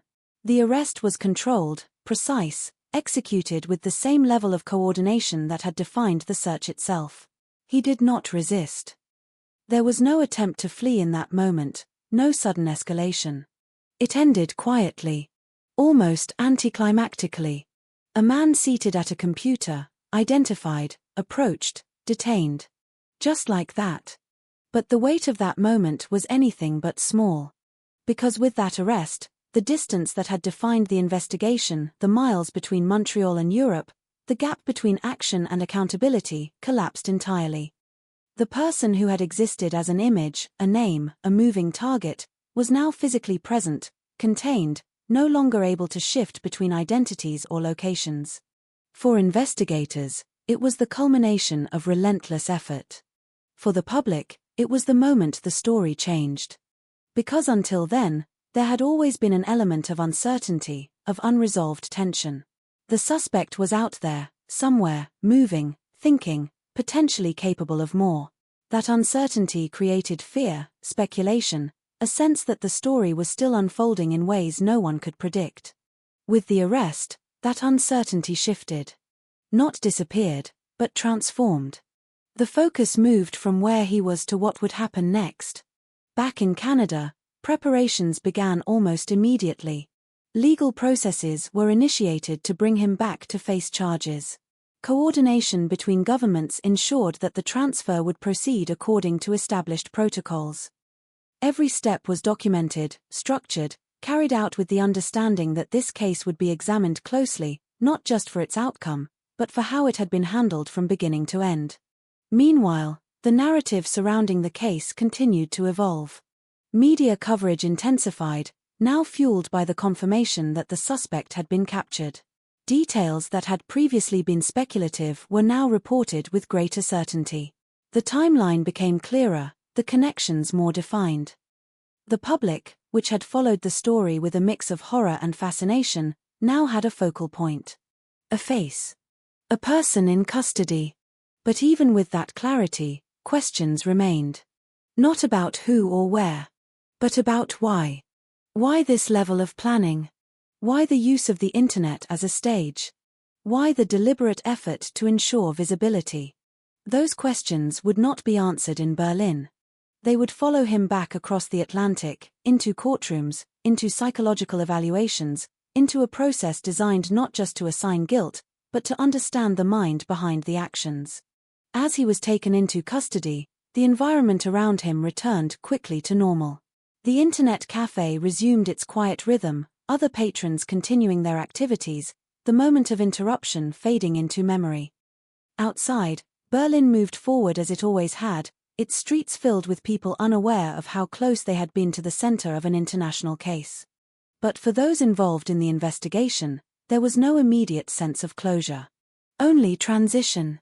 Because capturing a suspect is not the end of a story like this. It is the point where one phase ends and another begins. A phase defined not by pursuit, but by confrontation. By evidence presented. By arguments made. By the slow, methodical process of justice. And as Luca Magnotta was prepared for extradition, as the systems of law began to take over from the urgency of the search, one thing became clear. The man who had spent so long controlling his narrative was about to face a setting where control would no longer be his to shape. Where every detail would be examined. Every action questioned. Every choice laid bare. Not for attention, but for accountability. And in that shift, the story would take on a different kind of weight. One that could not be edited, staged, or manipulated. Only confronted. The return to Canada marked a shift that was both procedural and symbolic.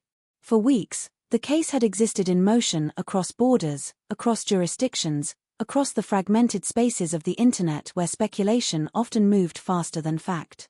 Now, that motion slowed. It narrowed, focused, condensed into a single place where the narrative would be examined not through rumor or reaction, but through structure, evidence, and law. The extradition of Luca Magnotta brought him back to the country where everything had begun, but this time there would be no anonymity, no shifting identities, no control over how the story unfolded. The stage he had once constructed for himself was replaced by a courtroom, and in that space, performance would be stripped down to something far more rigid and unforgiving. The courtroom itself did not carry the dramatic weight one might expect from a case that had captured global attention. It was not grand or theatrical. It was functional, structured, designed for process rather than spectacle. Yet within its walls, every detail mattered. Every word spoken would be recorded. Every piece of evidence would be scrutinized. Every argument would be measured against the standard of proof required by law. The attention that had once existed online, chaotic and uncontrolled, was now contained within a system that demanded clarity. When Magnotta appeared in court, the contrast between his public image and his physical presence was striking. The man who had once curated his appearance so carefully, who had manipulated images and narratives to present himself in a certain way, now sat in a space where those elements held little weight. There were no filters here, no edits, no opportunity to reshape perception in real time. What remained was a person facing the consequences of actions that could no longer be reframed or redirected. The charges were severe, reflecting not only the act itself but the series of decisions that followed it. First-degree murder. Charges related to indignity to a human body. Use of the postal system to distribute remains. Each charge represented a different aspect of the case, a different layer of behavior that extended beyond a single moment. Together, they formed a comprehensive picture of what had occurred, one that the prosecution would work to present with precision and clarity. From the beginning, the case was not about whether something had happened. That part was already established through overwhelming evidence. The focus, instead, shifted toward responsibility, toward intent, toward the question of whether the person sitting in that courtroom understood the nature of his actions and the consequences that followed. The defense introduced a narrative centered on mental state. They argued that Magnotta was not fully in control of his actions, that he was influenced by psychological factors that impaired his ability to distinguish reality from delusion. This argument required the court to examine not just the actions themselves, but the mind behind them. Psychiatric evaluations were presented. Expert testimony offered interpretations of behavior, patterns, possible diagnoses. But the prosecution approached the case from a different angle. They focused on planning, on preparation, on the sequence of actions that suggested not confusion or impulsivity, but intention. They presented evidence of the video recording, not simply as documentation, but as proof of foresight. The setup of the environment, the positioning of the camera, the editing and distribution of the footage, these were not the actions of someone detached from reality. They were deliberate, controlled, structured. The use of the postal system to send packages to high-profile locations further reinforced this narrative. It demonstrated not only awareness, but a calculated effort to create impact, to draw attention, to ensure that the act would not remain hidden. Witnesses were called, each contributing a piece to the overall picture. Law enforcement officers described the investigation, the steps taken to identify and apprehend the suspect. Forensic experts explained the evidence collected from the apartment, the analysis that confirmed its significance. Digital analysts traced the path of the video, connecting it to accounts and devices associated with Magnotta. Each testimony added weight, building a case that was not reliant on a single point of proof, but on a network of interconnected facts. The courtroom became a place where the abstract turned concrete, where speculation was replaced by documentation, where the story, once scattered across the internet in fragmented form, was reconstructed in a linear, structured narrative. For the family of Jun Lin, the proceedings carried a different kind of weight. Their presence in the courtroom was not about analysis or argument. It was about witnessing, about being present as the system worked to address what had been taken from them.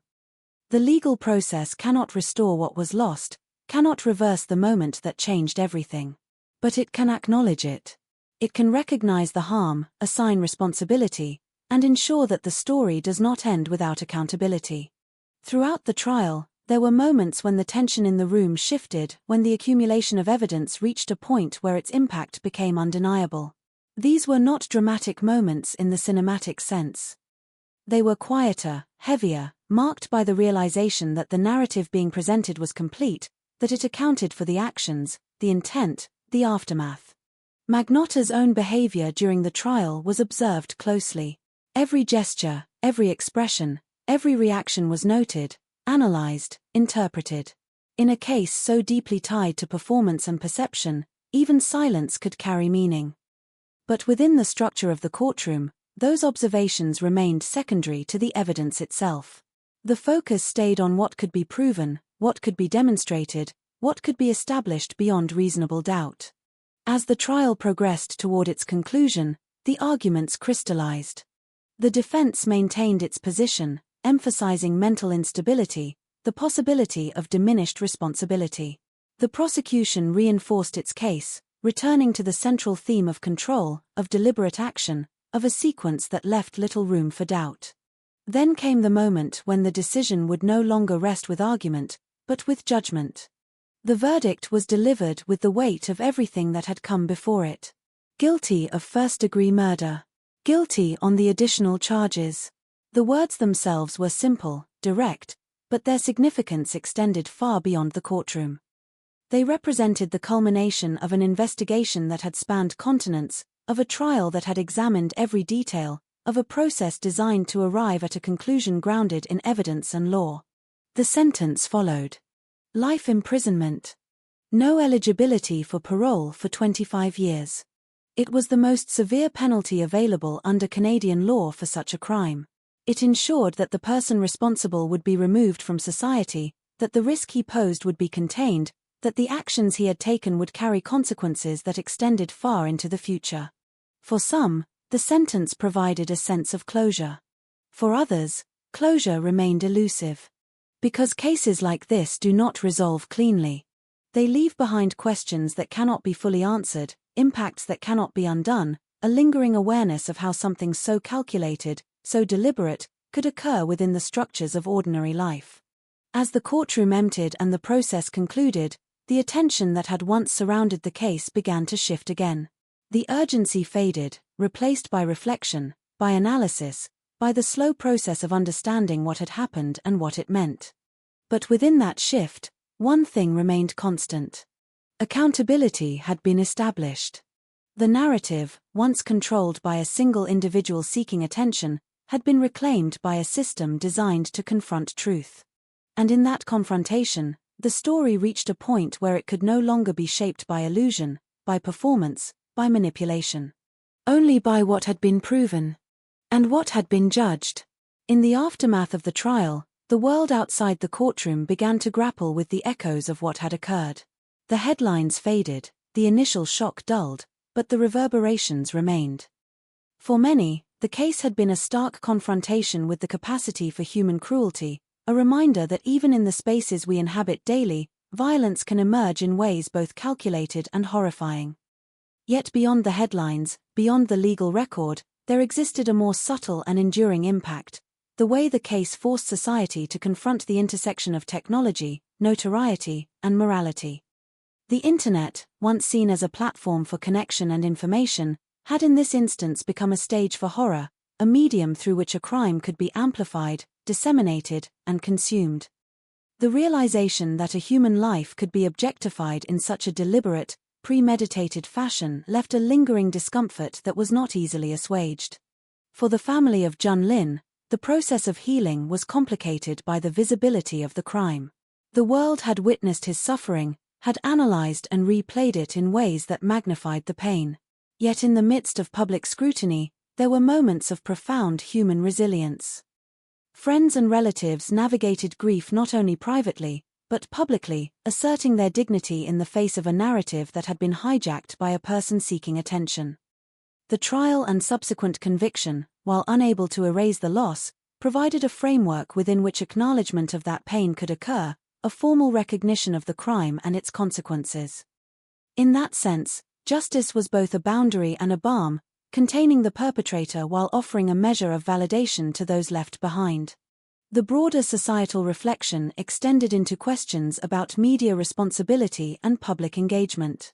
The case had revealed a new dimension of collective complicity, as online communities and the general public had engaged with content that was designed to shock and horrify. Some had acted with determination to trace and identify the suspect, demonstrating the power of digital networks for accountability. Others had watched passively, consumed by curiosity or morbid fascination. These dynamics prompted a re-evaluation of how information spreads online, how attention can be manipulated, and how the lines between spectator and participant can blur in digital spaces. In retrospect, it became clear that the case was not just about one individual or a single act of violence. It was about the ecosystem that allowed such acts to gain visibility, to become a subject of obsession, to challenge conventional boundaries of morality and legality. Psychologists, criminologists, and legal scholars began to study the case as a paradigm for the evolving relationship between crime and media. The methods of the perpetrator, the intentionality behind both the act and its documentation, offered a lens through which to examine questions of human behavior, identity construction, and the hunger for recognition. The Internet had amplified not only the crime but also the implications of human psychology in a digital age. There was a recognition that traditional frameworks for understanding violence, culpability, and social influence needed to be adapted to account for the complexities introduced by global connectivity and instant dissemination of content. Within the criminal justice system, the case prompted procedural reflection as well. International cooperation had been essential, highlighting the importance of cross-border communication, rapid coordination, and shared intelligence. The arrest in Berlin and subsequent extradition underscored the challenges of pursuing a suspect who operates beyond conventional geographic and jurisdictional boundaries. Lessons were learned about the integration of digital evidence, the management of high-profile international cases, and the ways in which law enforcement can leverage both traditional investigative techniques and emerging technologies to achieve resolution. The case became a benchmark in discussions of law enforcement strategy, demonstrating both the limitations and the possibilities inherent in modern investigative practices. For society at large, there remained an enduring tension between fascination and horror. The story of Luca Magnotta functioned as a cautionary tale, a chilling narrative of ambition, narcissism, and moral distortion. Yet it also offered a space for reflection on empathy, responsibility, and the ethical dimensions of engagement with content. People were compelled to ask uncomfortable questions. What draws humans to acts of violence? How do we process the suffering of others when it is mediated through screens? To what extent does attention empower or encourage harmful behavior? These questions were not rhetorical. They shaped discourse, informed media policies, and influenced how digital platforms considered moderation, reporting, and accountability. Over time, the cultural impact of the case became layered. Documentaries, books, and analyses emerged, each exploring different facets of the crime, from the meticulous planning and execution to the societal reactions and psychological profiles. Among them, the examination of online communities that pursued the suspect highlighted the dual nature of digital networks, capable of mobilizing for justice, yet also susceptible to obsession and performative engagement. The narrative of the case became both a study of individual pathology and a mirror reflecting broader societal tendencies, illuminating not only the darkness of one person's choices but also the vulnerabilities inherent in collective behavior.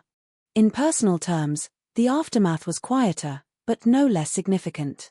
Survivors of exposure to the content, members of the public who had followed the case, and those indirectly impacted carried an awareness that lingered beyond the courtroom. It was a recognition that violence, once publicized, has effects that ripple unpredictably, touching lives far removed from the immediate scene.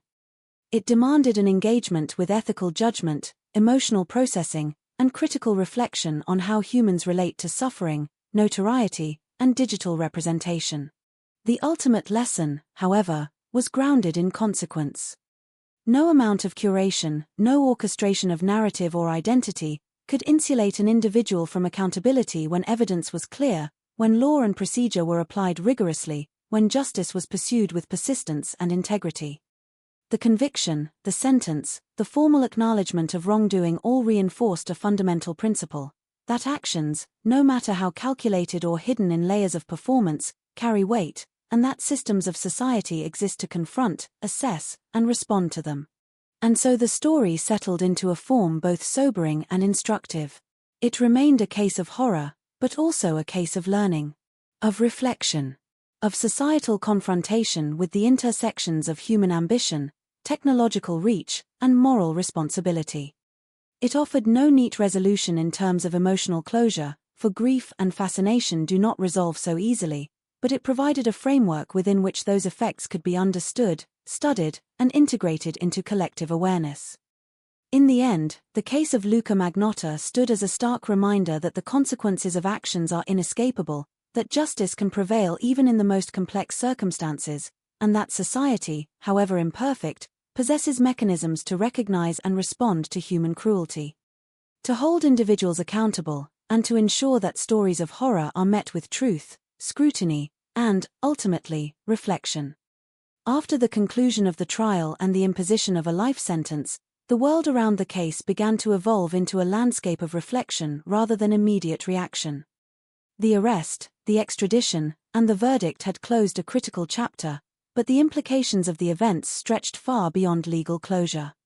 The quiet that followed was not the absence of impact, it was a space in which society, families, and individuals were forced to reckon with the many layers of consequence that had been laid bare. For some, the horror remained a persistent undercurrent in daily life, a reminder of the fragility of safety and the capacity for cruelty that exists even within ordinary spaces. For others, it was a case study, a lens through which to examine the psychological, technological, and ethical dimensions of human behavior in a modern world. The complexity of the events ensured that no simple moral could satisfy the questions that arose, that the story could never be neatly concluded. The families and friends of Jun Lin continued to navigate grief with resilience, their mourning now intertwined with public awareness and scrutiny. While the criminal justice system had assigned blame and imposed a sentence, it could not restore what had been lost, nor could it undo the trauma inflicted. Their experiences were a testament to the profound and enduring effects of violent acts, not only in their immediate devastation, but in the ongoing negotiation of memory, visibility, and personal healing. The acknowledgement of wrongdoing, while legally significant, existed alongside the persistent presence of absence, the empty space left in lives interrupted by deliberate violence. Coping became a mixture of mourning and advocacy, an effort to preserve dignity in the face of a crime that had been sensationalized beyond the control of those who suffered most directly. In time, their experiences would inform broader conversations about victim support, public engagement with crime stories, and the ethical responsibilities of media and online communities in dealing with graphic material. The societal impact extended well beyond the courtroom. The case had underscored the evolving intersection between crime and digital media, forcing institutions, policymakers, and the public to confront questions that had previously been theoretical. The deliberate use of the Internet to document and distribute acts of violence highlighted vulnerabilities in digital platforms, gaps in monitoring and enforcement, and the potential for harmful content to spread rapidly before intervention could occur. Discussions arose about regulation, digital literacy, and the ethical responsibilities of platforms and users alike, prompting reflection on how society engages with content that is simultaneously newsworthy, horrific, and potentially harmful. The visibility of such acts in real time challenged assumptions about the separation between virtual and real-world consequences, revealing the profound influence of technology in shaping perception, attention, and moral engagement. The case also became a subject of extensive psychological analysis, offering insight into the complex motivations behind extreme criminal behavior. Scholars examined the combination of narcissistic traits, obsessive desire for recognition, and pre-existing psychological disturbances that characterized Luca Magnotta's actions. These studies highlighted how the pursuit of notoriety could drive individuals to extreme measures, particularly when amplified by platforms that provide immediate feedback and visibility. The deliberate planning, the calculated documentation, and the methodical efforts to manipulate public perception were all indicators of a mind structured around control, performance, and self-promotion. At the same time, the analysis emphasized the role of societal and technological environments in shaping the expression of these tendencies, underscoring the interplay between individual pathology and systemic influence. Media and cultural discourse reflected on the duality of fascination and responsibility inherent in such cases. The intense public interest, the viral spread of information, and the creation of documentaries and articles illustrated how society grapples with narratives of violence.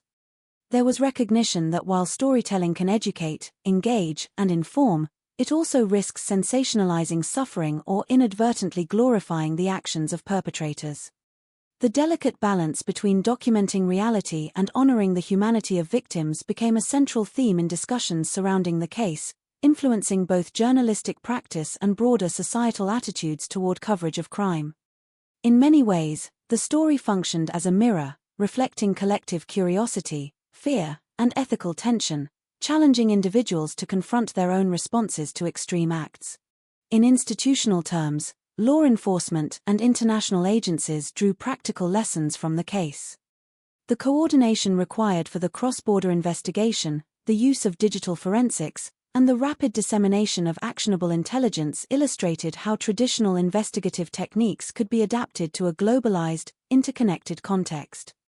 The arrest in Berlin, prompted by careful analysis of patterns and public tips, became a reference point for future international operations, emphasizing the need for collaboration, vigilance, and strategic use of both human and technological resources. These operational insights complemented the psychological and ethical reflections, creating a multifaceted legacy of learning from a profoundly disturbing event. Despite the passage of time, the story of Luca Magnotta maintained a presence in collective consciousness, not as an abstract criminal case but as a cautionary tale of ambition, obsession, and moral transgression. The deliberate manipulation of media, the escalation of violence for notoriety, and the meticulous planning of the crime illustrated the potential dangers inherent when pathological intent intersects with technological opportunity. Public awareness of these dynamics encouraged ongoing dialogue about the responsibility of individuals, communities, and institutions in preventing, mitigating, and responding to such acts.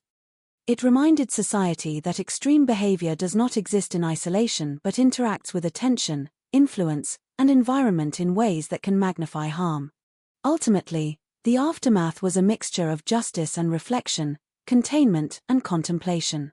Accountability had been established through the legal system, yet the broader implications persisted: ethical, cultural, and psychological. The story served as a warning, a study, and a testament to the complexity of human behavior, illustrating both the darkness possible in pursuit of self-interest and the mechanisms that society can marshal to confront it. It highlighted the tension between fascination and morality, between observation and responsibility, between the immediacy of digital media and the enduring weight of human consequence. In the quiet that followed, the narrative settled into memory. It remained vivid in news archives, in scholarly work, in cultural discourse, and in the personal recollections of those most affected. Yet within that permanence lay opportunity to learn, to understand, to strengthen the structures legal, social, and technological that respond to human cruelty. The case of Luca Magnotta, while horrifying, became a lens through which society could examine itself, the systems it relies upon, and the ways in which attention, technology, and morality intersect. And in that examination, there remained a glimmer of purpose, the possibility that even in confronting the darkest actions, lessons could be drawn, vigilance reinforced, and humanity reminded of the value of accountability, empathy, and the deliberate cultivation of awareness in a world where violence can no longer remain hidden. There is a part of every story, particularly one as chilling and complex as Luca Magnotta's, that exists beyond formal chapters, beyond courtroom proceedings, beyond media coverage. It is the portion that lingers in the spaces between public awareness and private reflection, in the subtle ways a case reshapes perception, morality, and human understanding. In that space, there are threads that connect behavior, consequence, and society in ways that cannot be fully codified but demand acknowledgement. The events surrounding Jun Lin's death, the meticulous planning, the exploitation of digital media, and the eventual capture of the perpetrator left an imprint not only on those directly involved but on every observer who grappled with the scope of such calculated horror. It is a testament to the enduring power of human curiosity, fear, and reflection that even years after the verdict, the case continues to provoke questions about identity, intention, and responsibility. In the wake of Magnotta's incarceration, attention inevitably shifted from immediate shock to analysis. Scholars, journalists, and psychologists delved deeper, examining the intersections of personality pathology, media influence, and societal engagement.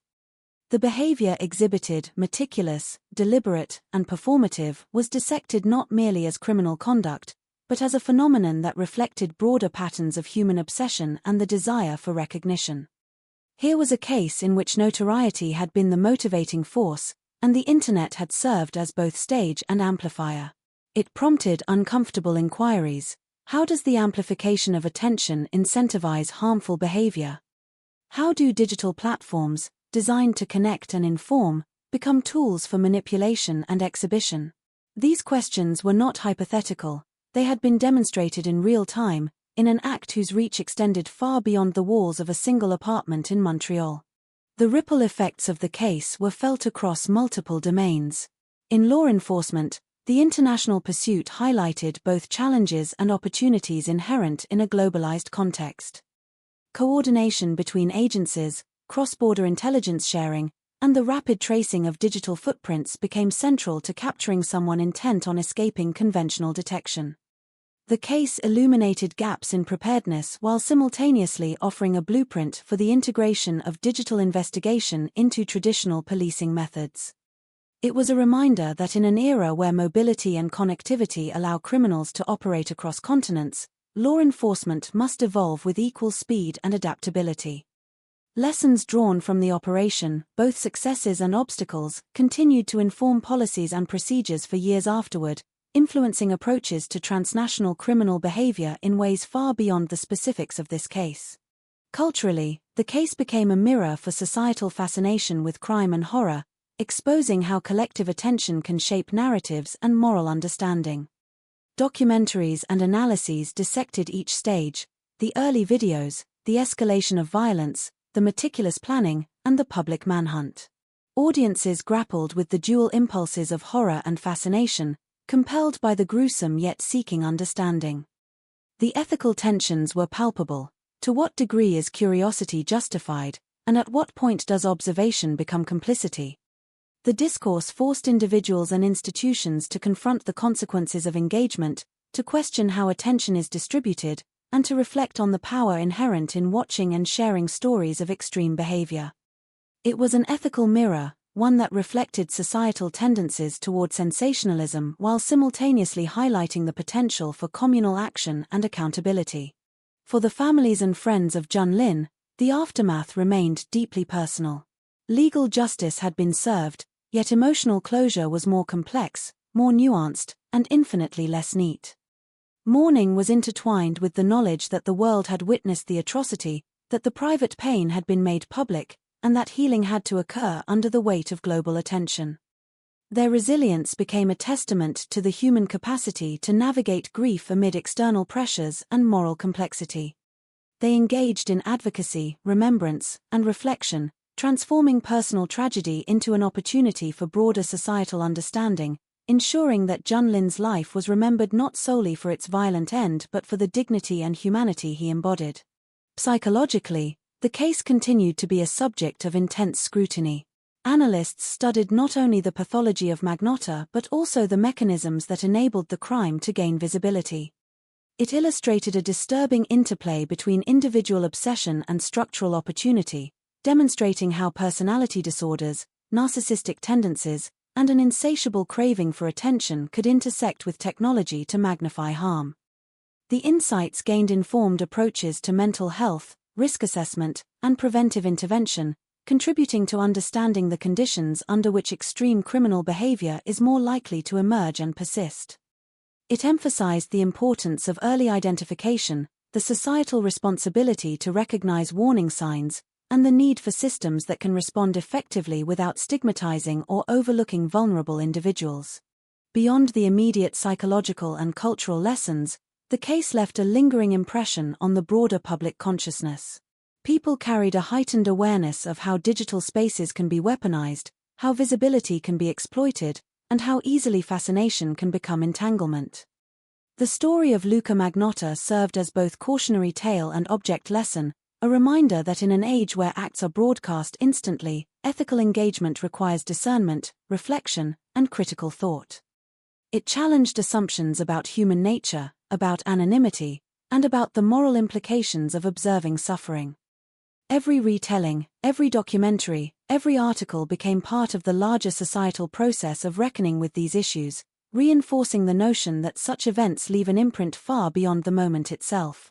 Ultimately, the enduring impact of the case lies in its dual legacy: horror and insight, accountability and reflection. Justice had been meted out, consequences imposed, yet the deeper reverberations persisted in the psyche of individuals, the protocols of institutions, and the ethical considerations of communities. The case forced a confrontation with questions that remain unresolved: the nature of human cruelty, the lure of attention, the interplay between technology and morality, and the responsibilities inherent in witnessing. While the narrative of crime and punishment reached its legal conclusion, the story as a lens through which society examines itself remains open, complex, and instructive. In the quiet spaces that followed, there was a sense of gravity and of caution. The details of Magnotta's actions, meticulously documented and widely disseminated, continued to provoke analysis, reflection, and debate.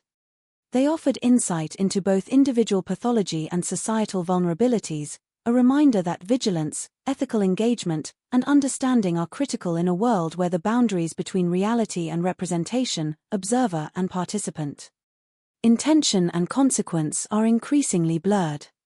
The case stands as a testament not only to the capacity for human darkness but also to the resilience, judgment, and responsibility of those who confront it.